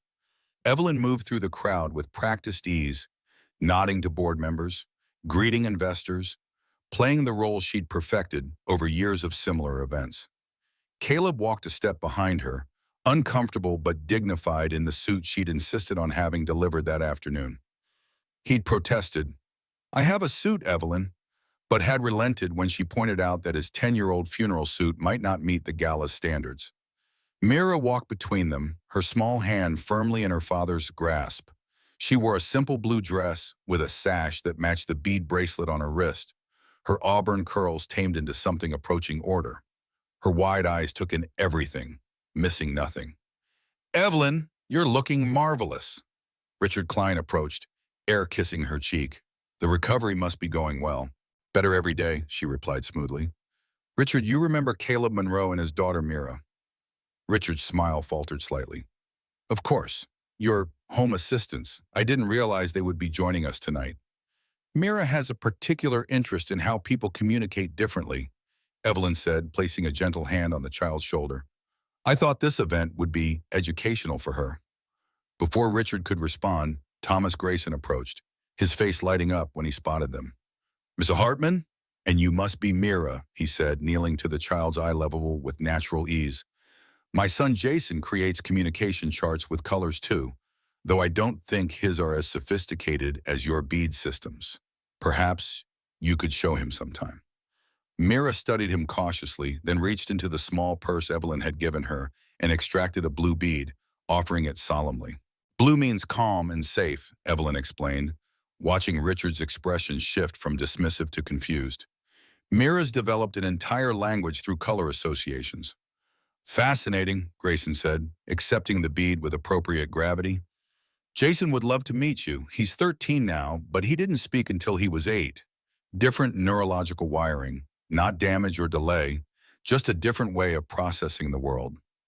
As they conversed, more guests drifted toward them, drawn by the unusual sight of Evelyn Hartman, known for her ruthless business acumen and solitary lifestyle, engaged in warm conversation about neurodivergent communication patterns, with a maintenance man and a silent child at her side. The evening progressed smoothly until the board chairman called for attention, announcing the formal start of the fundraising portion of the event. Evelyn was asked to join other major donors on the stage. "I'll be right back," she told Caleb. 5 minutes." Mira glanced up at her father, her fingers now twisted in the hem of her sleeve. Caleb looked down at her. 5 minutes, he repeated softly. She nodded once, and that was the mistake. 2 minutes into the speech, Mira dropped the beads, not on purpose. She had been clutching a string of soft blue ones, her version of armor, and they slipped. The strand hit the polished marble with a sound that might as well have been a gunshot in the silence between words. Beads scattered, dozens of them, rolling like frightened marbles across the floor under heels and designer shoes. Mira froze, not the kind of stillness that comes from embarrassment, the kind that comes from sensory collapse. Her hands went to her ears, her breath quickened. Her shoes, borrowed and too tight, had already been kicked off. Her bare feet curled against the cold floor as she dropped to her knees. A quiet gasp rippled across the room, then whispers. One voice said, "Is she okay?" Another, less kind, said, "Good Lord, who brings a child like that to an event like this?" And then came the one that made Caleb's jaw tighten. "Special kids don't belong in spaces like this. It's uncomfortable for everyone." Before Caleb could move, Evelyn was already there. She didn't hesitate, didn't flinch. She dropped to her knees right beside Mira, letting the chilled marble press against her healing hip. Without saying a word, she began picking up the beads one by one. And then she spoke, soft, calm, not for the room but for the girl beside her. "You dropped something beautiful," she said gently. "But it doesn't mean you broke it. Sometimes beautiful things need to fall apart, so we know how much they mattered." Mira's breathing hitched, but she looked at Evelyn, really looked. Caleb watched, stunned, as his daughter let Evelyn's hand rest gently over hers. No pulling away, no flinch. Evelyn lifted one of the beads to her lips, kissed it softly, then placed it back into Mira's palm. And then she turned to the room. "She's not broken," Evelyn said clearly, standing slowly, her voice unwavering. "She's overwhelmed. There's a difference." The room went silent. "You want to talk about discomfort?" Evelyn continued. "Then let's talk about how uncomfortable it must be to live in a world not built for you. To have to carry your calm around your wrist just to make it through a room like this. She turned slowly, scanning every face. This child has more courage in her silence than half the board has in a quarterly report. No one moved. No one dared to interrupt. Then Evelyn did something no one expected, least of all Caleb. She took off her heels right there in the middle of a multi-million-dollar fundraiser. She dropped them beside Mira and stood barefoot on the cold marble. She doesn't need to adjust to this world, Evelyn said, her voice steady and clear. Sometimes the world needs to adjust to her. 10 minutes later, Mira sat in a quiet hallway tucked behind the ballroom. The lights were dim mirror, the sound muffled. She was stringing the beads again, her hands steady now. Caleb sat beside her, watching. I thought it was too much, he said quietly. I should have said no. Evelyn, leaning against the wall opposite, replied, You didn't fail her. You trusted her. That's what she'll remember. Caleb looked at her, eyes softening. She trusts you now. Evelyn blinked. That's not nothing, he added. She stepped forward and knelt beside Mira. You okay if I help? She asked. Mira nodded and handed her a bead, a single red one. Evelyn looked up at Caleb. What's this one mean? He smiled faintly. Means she's proud. Back inside the ballroom, no one mentioned the interruption. They didn't dare. Instead, they watched Evelyn Hartman walk back in barefoot, holding a child's hand. And for once, everyone else felt underdressed. The drive home was quiet, Mira falling asleep against Caleb's shoulder in the back of the town car. Evelyn sat across from them, watching the city lights blur past the window. Thank you, Caleb said softly, breaking the silence, for what you did tonight. I didn't do it for thanks, she replied. I know, that's why it mattered. When they arrived at the penthouse, Caleb carried Mira to her bed. No longer a pallet in the utility room, but a proper bedroom that had once been Evelyn's rarely used guest room. As he tucked the child in, Evelyn stood in the doorway, watching the gentle ritual of a father's love. I've been thinking, she said when he joined her in the living room later, about Portland. He tensed slightly. It's a good opportunity. It is, she agreed, but I have a counter-proposal. I'm listening. She took a deep breath. My family owns property in Connecticut, a house that's been sitting empty since my parents died. It has 6 acres, gardens, space. She met his eyes. It could be converted into a sensory-friendly center for children like Mira, a place where different ways of communicating are valued, not corrected. Caleb stared at her. You want to start a center? I want to create a place where Mira's beads aren't just tolerated, they're understood, where her way of seeing the world is recognized as valid. She paused. And I'd like you to help me design it. Run it if you want. Evelyn, he said carefully, that's an enormous undertaking. I'm aware. I've already spoken with Grayson about potential funding and partnerships. The foundation would be interested. Why would you do this? The question hung between them, heavy with unspoken implications. Why indeed? Why would Evelyn Hartman, notorious for her single-minded focus on corporate success, suddenly propose creating a center for neurodivergent children? Because, she said finally, some things matter more than quarterly reports. I'm just learning that rather late in life. He studied her face, searching for something. And where would you be while this center was operating? Still running Hartman Capital from your glass tower? I'd be involved, she said. The property is only an hour from the city. I could commute, split my time. Split yourself, you mean, he said gently. Halfway in each world. She didn't have an answer for that. The truth was, she hadn't thought that far ahead. She'd only known that she couldn't bear the thought of them disappearing to Portland, taking their beads and harmonicas and honest ways of being with them. I don't know exactly how it would work, she admitted. I just know that I'm not ready to say goodbye. The words hung in the air between them, more vulnerable than she'd intended. Caleb stepped closer, his expression softening. Evelyn Hartman, he said quietly. Are you asking us to stay? I'm asking you to consider an alternative, she said, straightening slightly. One that could benefit many children, not just Mira. But also Mira, he said, and also you. She met his eyes. Yes, also me. He nodded slowly. I'll think about it. That's all I can promise right now. That's enough, she said, and meant it. The next morning, Evelyn woke early and made a rare trip to her actual office. The board had called an emergency meeting, one she suspected had to do with her unorthodox appearance at the gala. Richard had looked positively apoplectic when she'd walked back into the ballroom barefoot, holding Mira's hand. Her assistant greeted her with barely concealed surprise. "Miss Hartman, we weren't expecting you in person." "Sometimes matters require a physical presence, Claire," she replied, striding toward the boardroom with only the faintest hint of a limp. "Is everyone here?" "Yes, they're waiting for you." She paused at the door, straightening her shoulders. Then she entered the lion's den. 7 men in expensive suits turned to stare as she walked in. Richard's face was a study in carefully controlled dismay. "Evelyn," he said, rising, "we didn't realize you'd be joining us in person." "It's my company, Richard. Where else would I be for an emergency board meeting?" She took her seat at the head of the table, noting the folder in front of each member. Her name was printed on the cover, along with the words, "Leadership Transition Proposal." "I see you've been busy," she said, reaching for the nearest copy. "Planning my retirement for me?" Harrison Wells cleared his throat. "Evelyn, we have concerns about the direction of your leadership. Last night's display, last night's display, she interrupted, resulted in 3 new major donors approaching the Neurodiversity Foundation with 7-figure pledges. Thomas Grayson called me this morning to discuss a potential partnership between his tech division and our innovation fund." "That's not what?" she asked, her voice dangerously calm. "But the result you expected when a CEO demonstrated authentic humanity instead of polished corporate robotics.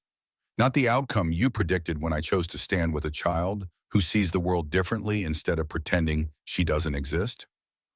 "Your personal life is becoming a distraction," Richard said flatly. "First, you move a janitor and his daughter into your home. Then you bring them to high-profile events. Now we hear rumors you're planning to divert resources to some kind of special needs center." "The Mirabell room," she said, "and it would be privately funded, not a corporate initiative, though I'm considering a foundation arm of Hartman Capital focused on neurodiversity innovation." "This isn't you," Harrison said, shaking his head. "The Evelyn Hartman who built this company would never dilute her focus this way." "Perhaps you never knew me at all," she replied, "or perhaps I'm evolving. Growth isn't limited to stock portfolios, gentlemen." Richard leaned forward. "The board is prepared to vote on a leadership transition, Evelyn. We appreciate everything you have built, but we feel—" "Before you vote," she interrupted, "you should know that Thomas Grayson has increased his stake in Hartman Capital to 17%. Combined with my 32%, that gives us a controlling interest." She smiled thinly. "He was quite moved by our company's new commitment to understanding different forms of communication." The room went silent. Richard's face drained of color. "You can certainly proceed with your vote," she continued, "but I suggest you consider whether you want to be part of Hartman Capital's future or merely its past." She stood, gathering her papers. "I've shared my vision for the company's growth, including the Neurodiversity Innovation Fund. You have 24 hours to decide if you're on board or if you'd prefer to tender your resignations. Either is acceptable to me."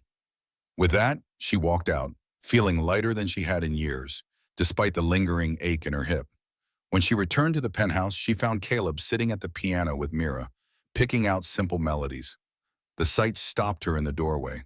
This man with his weathered hands coaxing gentle music from keys she'd never touched.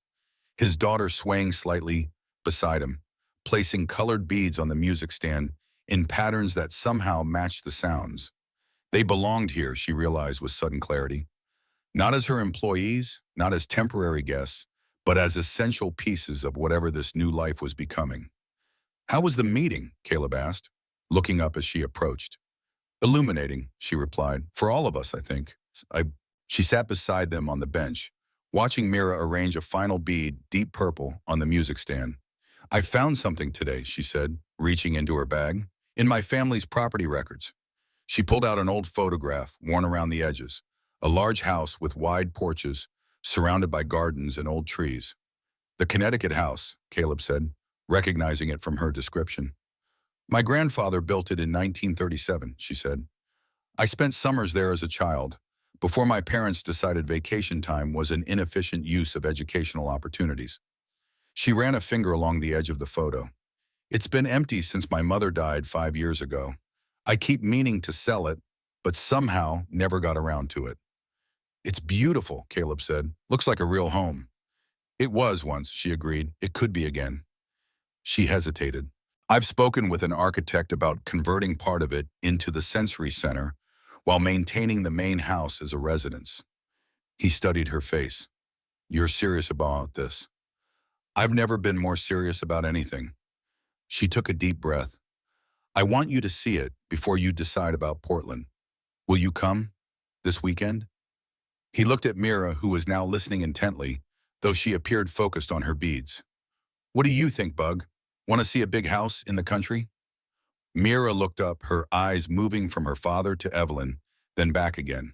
She reached into her pouch and pulled out a yellow bead, placing it deliberately between them on the piano keys. Yellow means hope, Evelyn said softly. Caleb nodded. Yes, it does. The Connecticut house stood on a gentle rise, its white clapboard exterior gleaming in the late summer sunlight. Wide porches wrapped around three sides, overlooking gardens now overgrown, but still bearing the bones of their former glory. Ancient oak trees provided dappled shade across the expansive lawn, and in the distance, a small pond reflected the blue of the cloudless sky. It's like something from a story, Caleb said, as they walked up the gravel drive. Mira skipping ahead to examine a butterfly bush teeming with monarchs. My grandmother loved beauty, Evelyn explained, using her key on the front door. My grandfather loved her, so he created this place for her. Inside, the house was covered in drop cloths, furniture shapes looming like patient ghosts. Despite years of disuse, there was no sense of decay, only dormancy, as if the house had been holding its breath, waiting. 6 bedrooms upstairs, Evelyn said, leading them through. The former library and sunroom could be converted into therapy spaces. The carriage house could become classrooms. She moved through the rooms with growing animation, outlining her vision for each space. Sensory gardens where the old rose beds had been, a music room with instruments designed for different abilities, quiet retreats and active exploration areas. As she spoke, Caleb watched her with an expression that mingled wonder and caution. This would take months of work, he said, years to fully realize. Yes, she agreed, but the basic renovations for the main house could be completed within 8 weeks. We could use it while the center is being developed. We, he repeated, the word hanging between them. If you wanted, she said, suddenly uncertain, you and Mira, and me when I'm not in the city. It could be a home base for the project, at least. And after the center is established, where would you be then?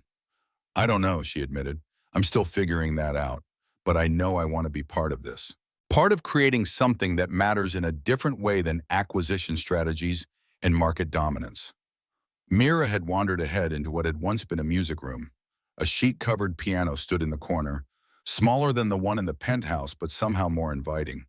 She pulled at the sheet, revealing a honey-colored upright. Careful, Bug, Caleb called, moving to help her. Together they uncovered the piano. Evelyn held her breath, expecting it to be hopelessly out of tune after years of neglect.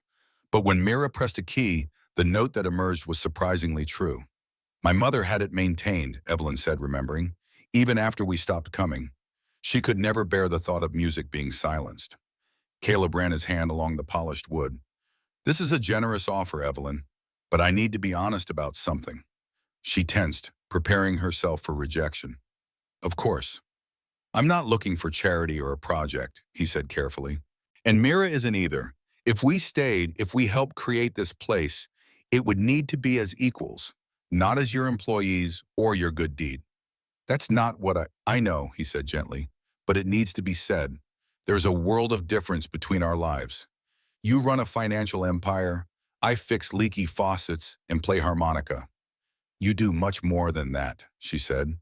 You've shown me what real strength looks like, what it means to rebuild a life around what matters most. She took a step closer. I'm not offering charity, Caleb. I'm offering partnership, in whatever form that makes sense. He held her gaze for a long moment. And what form are you hoping for? The question was direct, unavoidable. Evelyn Hartman, who had negotiated billion-dollar deals without blinking, found herself struggling for words. I don't know exactly, she said honestly. I just know that when I imagine my life moving forward, you and Mira are in it. Not as employees or projects, but as essential. Mira had been moving around the room, trailing her fingers along the walls, exploring. Now she returned to them, holding something she'd found on a shelf, a small wooden box, intricately carved. "What's that, sweetie?" Caleb asked. Evelyn recognized it immediately. "It's my grandmother's music box." She took it gently, turning the delicate key at the back. The melody that emerged was simple but sweet. Für Elise, rendered in tinkling notes that seemed to bring the house to life around them. Mira's eyes widened. She reached for the box, examining it closely, then looked up at Evelyn with a question in her expression. "It's yours if you want it," Evelyn said softly. "Like this place could be if you choose it." The child took the box carefully, holding it to her ear as the melody continued. Then she did something unexpected. She reached for Evelyn's hand and placed it on the box alongside her own, as if to say, "Together." Caleb watched this interaction, something shifting in his expression. "She doesn't connect easily," he said quietly, "especially not with places or people she doesn't know well." "Maybe she senses something here," Evelyn suggested. "Something that feels right." They spent the afternoon exploring the grounds, Mira collecting leaves and interesting stones, Caleb examining the structure with a professional eye, noting repairs needed, possibilities for adaptation. Evelyn watched them move through the space that had once been her childhood refuge, seeing it transform through their eyes, not as a relic of the past, but as potential for the future. As evening approached, they sat on the wide back porch, watching the sunset paint the sky in shades of orange and pink.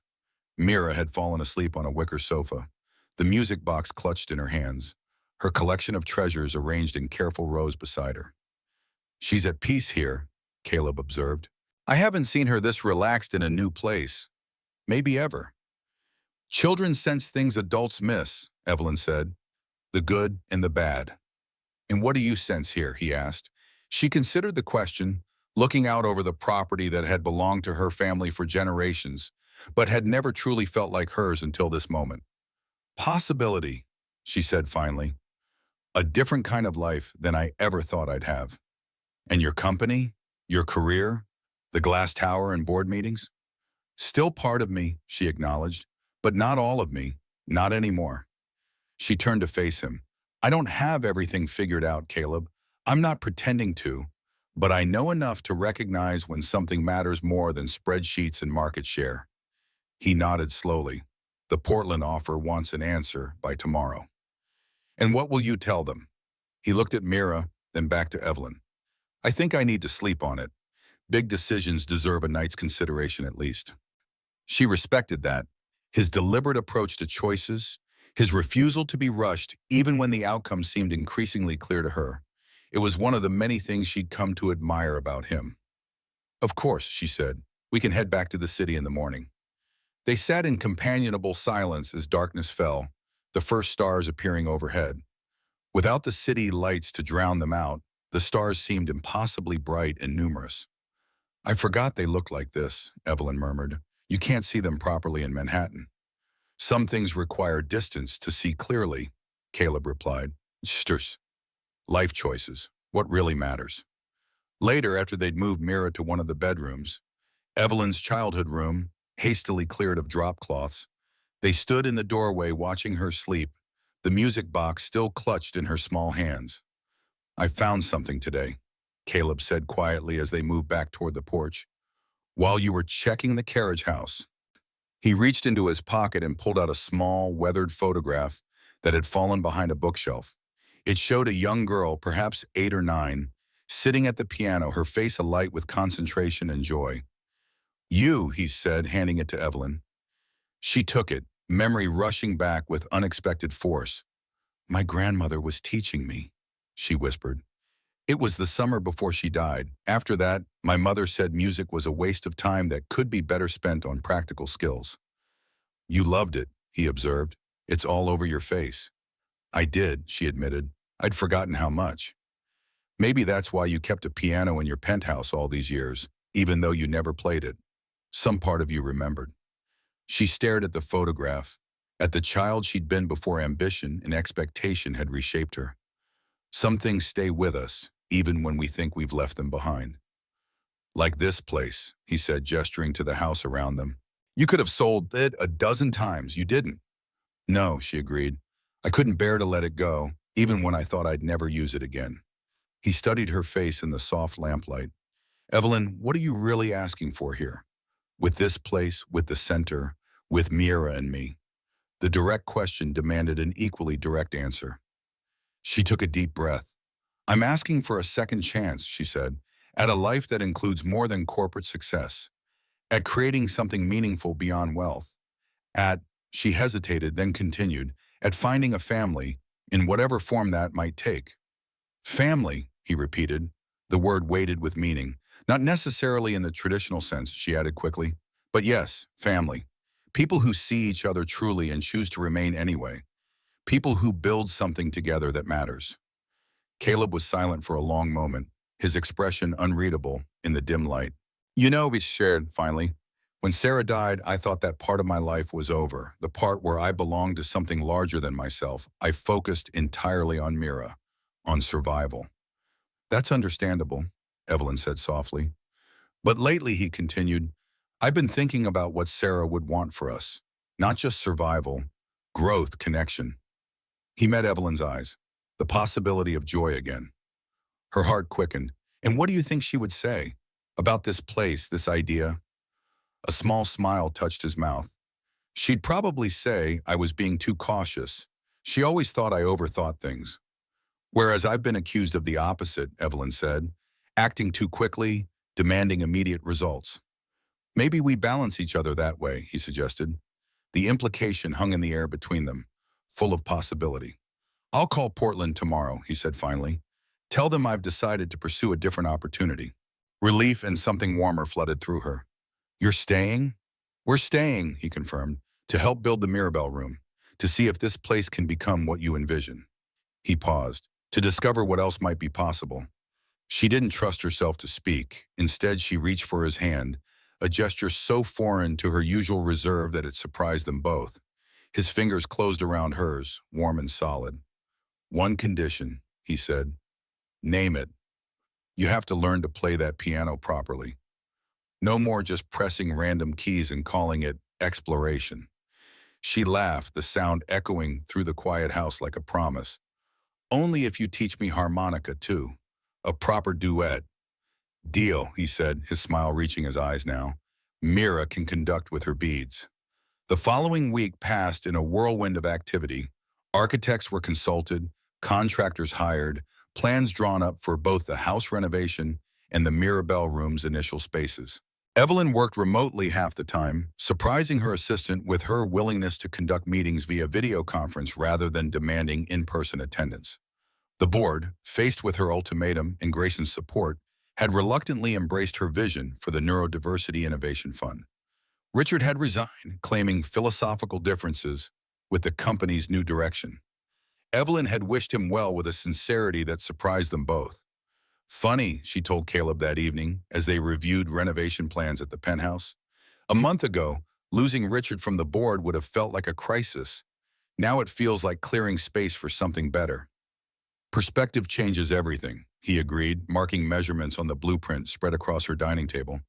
Speaking of which, I think the south-facing room would work better for the sensory space than the east wing. Better natural light throughout the day. Mira sat nearby, hazy, creating an elaborate bead pattern that looked suspiciously like a floor plan. She'd been thriving in the midst of all the planning, her silent observations often proving more insightful than the expensive consultants. You're right, Evelyn said, studying the plans. And if we convert the old conservatory instead of tearing it down, we could create an indoor garden space for year-round use. The easy collaboration between them had become second nature, her strategic thinking complementing his practical experience, both of them deferring to Mira's intuitive understanding of what would work for children like her. I have a meeting with the Neurodiversity Foundation Board tomorrow, Evelyn said, making a note on her tablet. They're interested in providing program support once the facility is ready. That's good, Caleb said, but something in his tone made her look up. What's wrong? He hesitated. Nothing's wrong exactly. I just wonder sometimes if you're moving too fast with all this, changing too much at once. You think I'll regret it, she said, understanding his concern, that once the novelty wears off, I'll want my old life back. It's a legitimate question, he said gently. 3 months ago, you were focused entirely on corporate takeovers and board politics. Now you're planning to split your time between running a Fortune 500 company and creating a center for neurodivergent children. It's a dramatic shift. She considered this, knowing he deserved an honest answer. Do you remember when you first came here, and I told you I'd spent my whole life trying to be good? He nodded. What I meant was, I'd spent my life trying to be good at what other people valued. My father, the board, the financial world. I became exactly what was expected of me. She set down her pen. But these past months, watching you with Mira, seeing how you rebuilt your life around what truly matters, it made me question everything. And what did you conclude? That I want to be good at things that matter to me, creating something that helps children like Mira, building a place where different ways of being are celebrated, not corrected. And yes, still running my company, but with a broader vision of what success looks like. She held his gaze. It's not a whim, Caleb. It's the most clear-headed decision I've ever made.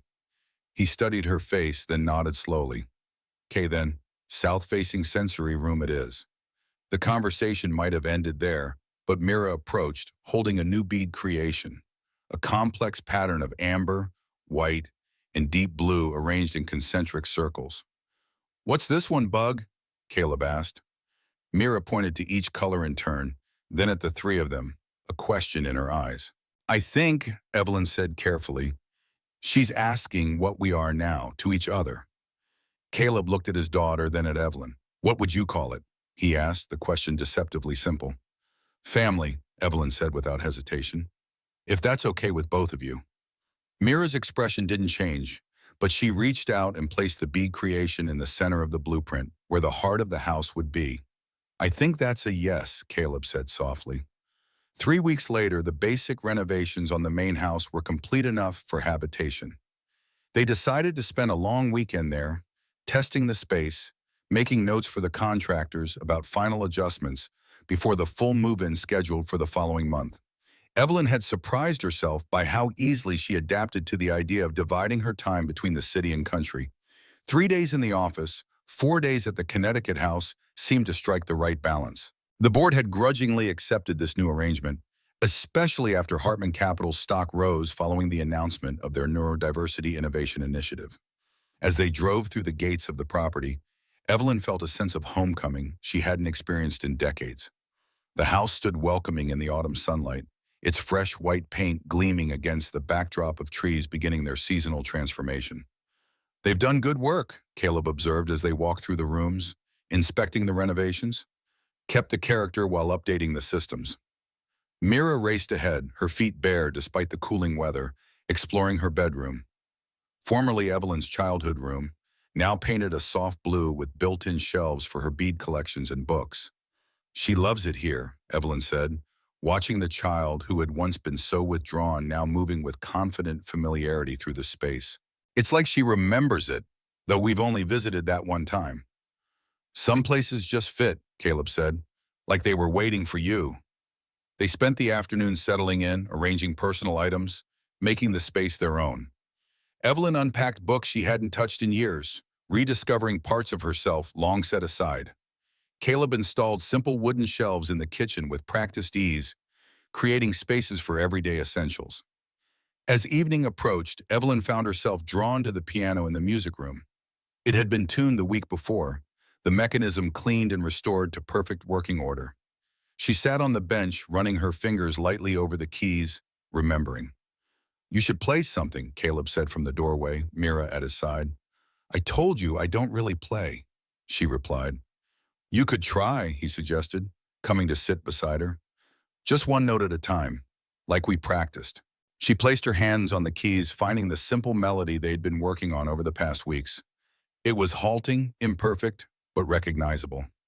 Twinkle, Twinkle, Little Star, the first song her grandmother had taught her all those years ago. Mira watched intently, then disappeared, returning moments later with her beads. As Evelyn played the simple tune, Mira arranged beads on the music stand, a pattern that somehow echoed the melody, colors rising and falling with the notes. Caleb pulled out his harmonica, adding a gentle counterpoint that smoothed over Evelyn's hesitations, turning her beginner's efforts into something approaching real music. The three of them, creating something together that none could have made alone.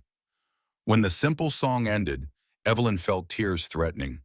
That was music, Caleb finished for her. Real music. Later that night, after Mira had gone to bed, they sat on the porch swing, watching stars emerge in the vast country sky. The autumn air was crisp but not yet cold, carrying the scent of apples from the old orchard beyond the garden. I want to show you something, Caleb said, reaching into his pocket. He pulled out a small velvet pouch. Mira made it. Evelyn opened the pouch. Inside was a ring, but not of gold or silver. It was a circle of fused glass beads, translucent pieces in every color they'd used together over the past months. Blue for calm, yellow for hope, green for growth, clear for understanding. One bead was cracked down the middle, but it held. She gathered the broken beads from that night at the Kiamut, Caleb explained, asked me to help her melt them together. He paused. I know you can buy something shinier, but it's perfect, Evelyn whispered, slipping it onto her finger. Absolutely perfect. He covered her hand with his. I'm not asking for anything specific yet, he said carefully. Just acknowledging that whatever this is between us, it's real, it matters. It matters, she agreed, more than anything has in a very long time. They sat in comfortable silence for a while, the porch swing creaking gently, the stars wheeling overhead. The contractors start on the Mirabell room next week, Evelyn said eventually. The foundation board approved the full funding package yesterday. That's great, Caleb said. We should celebrate. I was thinking, she continued, maybe we could have a small ceremony when it opens. Nothing fancy, just meaningful. What kind of ceremony? She hesitated, then decided on honesty. Actually, I was thinking maybe two ceremonies. One for the center's opening and one for us. Whatever we decide us means by then. He turned to look at her, his expression serious but tender. Evelyn Hartman, are you proposing to me on a porch swing? She laughed, the sound carrying across the quiet garden. I'm proposing a possibility, a direction, the details we can figure out together like everything else. I like possibilities, he said, drawing her closer, especially ones that involve porches and music and a little girl with beads.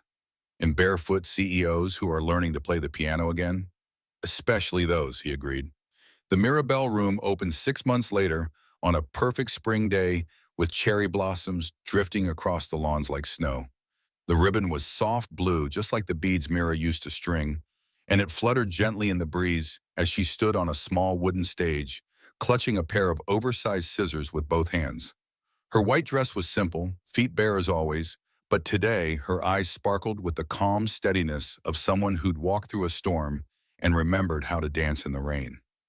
Beside her, Evelyn adjusted the microphone, heart thudding like it had when Mira had whispered her first word to her months ago. Ready, kiddo? Caleb asked softly, kneeling beside his daughter. Mira nodded, then looked up at the small sign carved into the archway behind her. The Mirabell Room, a sensory haven for every child who feels too much. The crowd, mostly parents, educators, and volunteers, stood in quiet anticipation. Some held tissues already pressed against their cheeks. Mira lifted the scissors and snipped the ribbon. A cheer rose, but she didn't flinch. She turned around and reached for Evelyn's hand, holding it like she'd been doing it her whole life. And Evelyn, who once thought emotions were weaknesses and children belonged in carefully scheduled corners, held on tight. Inside the center, laughter echoed off freshly painted walls and soft pastels. Children ran across padded floors, tracing rainbow murals with their fingers. Rooms were designed for everything from quiet retreat pods to textured play panels, with weighted blankets in every corner. In the music room, a worn harmonica sat beside a row of shiny new ones, all labeled property of Mr. Caleb. A small group of children gathered around as he demonstrated a simple tune. Play it again, one of them cried, tugging at his sleeve. Caleb smiled and brought the harmonica to his lips. He played a gentle tune, half lullaby, half wind rolling through prairie grass. The children stilled. Some swayed. One closed his eyes and whispered, "That feels like Grandma's house." At the window, Mira sat on a stool next to Evelyn. They were threading beads together, tiny glass pieces salvaged from broken ornaments and transformed into something new and beautiful. "Should we use this one next?" Evelyn asked, holding up a shard of deep violet. Mira tilted her head, then carefully selected a yellow bead instead. "Why yellow?" Evelyn asked softly. Mira didn't speak. Instead, she touched Evelyn's cheek, then pointed toward the porch where Caleb stood waiting, arms folded, the setting sun casting his silhouette long and warm across the wood. "Because yellow means home," Evelyn murmured, voice catching. Later, when the center had emptied and only their small family remained, they sat on the porch in silence. Mira dozed on Evelyn's lap, fingers still curled around an unfinished bead strand. Caleb stood at the edge of the porch, harmonica in one hand, the other resting lightly on the wooden railing. "You know," he said without turning around, "I never thought I'd be back here, on a real porch swing with the smell of lemonade and somebody humming off-key inside." Evelyn smiled faintly. "You thought you'd be alone forever?" He turned now. "Didn't you?" She nodded. "I thought needing someone meant losing control. That love was a liability." "And now?" She looked down at Mira, brushing a loose curl from the girl's brow. "Now I think love might be the only thing that teaches us how to stay." Caleb came closer, his boots thudding softly on the porch planks. He sat beside them, his hand finding Evelyn's. "I've been thinking about what we discussed. About ceremonies," he said quietly. And? "And I think maybe we're ready for that second one now, if you still want it." Evelyn's heart quickened. "The one for us?" He nodded. "Right here, simple. Just us three and whoever else matters." "When?" "Whenever you're ready. I'm not in a hurry." His eyes crinkled with a smile. "I'm planning to stay around for a very long time." Mira stirred in her sleep, murmuring something that sounded like home. Evelyn stroked her hair gently. "Next month," she decided, "when the apple trees are in bloom. My grandmother always said apple blossoms were for new beginnings." "Apple blossoms it is," he agreed. That night, with Mira asleep in her blue room and the house settling around them like a living thing, Evelyn found Caleb on the porch again, harmonica in hand. The melody he played was familiar now. Their song, the one that had evolved from those first awkward lessons into something that belonged only to them. She sat beside him, leaning her head against his shoulder. "Do you ever wonder," she asked, "how different things would have been if I hadn't checked that urgent care box on the agency form?" He considered this. "I think some things find their way to happening, one way or another. If not that day, then another." "That sounds almost like fate," she teased. "Not very practical of you." "I'm not always practical," he admitted. "Just ask Sarah. She used to say I had a poet's heart hidden under a mechanic's hands." "She was right," Evelyn said softly. They sat in companionable silence, listening to the night sounds, crickets, distant owls, the whisper of wind through new leaves. So different from the city soundtrack that had been the background of Evelyn's life for so long. "I'm glad I checked that box," she said finally, "even if I didn't know what I was really asking for." "What were you asking for?" he wondered. She thought about it. "I think part of me was asking for help, not just with the physical recovery, but with something deeper, something I didn't have words for." "And did you find it?" She looked at him in the dim porch light, this man who had arrived at her door with calloused hands and a child who spoke in colors, who had shown her how to listen for the spaces between notes, who had taught her that some forms of strength look like surrender. "Yes," she said simply. "I found it. I found you both." A month later, the ceremony was held right there on the porch, just as they'd planned. No tuxedos, no string quartet, just Mira in a daisy crown, Evelyn in a pale blue dress, and Caleb in his nicest flannel. They exchanged vows with no script, no officiant, just this. "I promise to stay when it's quiet," Evelyn said, "and when it's chaos. I promise to see the beauty in broken things and to build something stronger from the pieces." "I promise to listen even when there are no words," Caleb replied. "To remember that healing takes its own time and that some songs need to be played imperfectly to be truly heard." Mira handed them the rings, not diamond or gold, but the fused glass beads she had created from fragments once scattered across a ballroom floor, and that was enough. That night, as stars blinked above the house that had become their home, Evelyn tucked Mira into bed. The child looked up at her with those way-seeing eyes and whispered a word that had become more frequent in recent months, but never lost its power to move. Mom. It was not a question, not a trial run. It was her truth. Evelyn wept into the girl's hair and whispered, I will never let go. Outside, Caleb stood at the window, watching, not through glass, but through the soft blue beads now strung across the sill. He pressed the harmonica to his lips, played the waltz he had once kept locked in grief. This time it didn't ache, it danced. And in that moment, beneath the moon and the window and the promise that love could be quiet and fierce and fully earned, they were finally home, complete. Perhaps that's what real love looks like. Not perfect, not polished, but made from pieces we choose to keep even after they've been cracked. A CEO who learned to play the piano again. A maintenance man who shared his harmonica's song. A silent girl who spoke through colors. Three broken people who found in each other not perfection, but completion. Not what any of them had asked for, but exactly what they needed.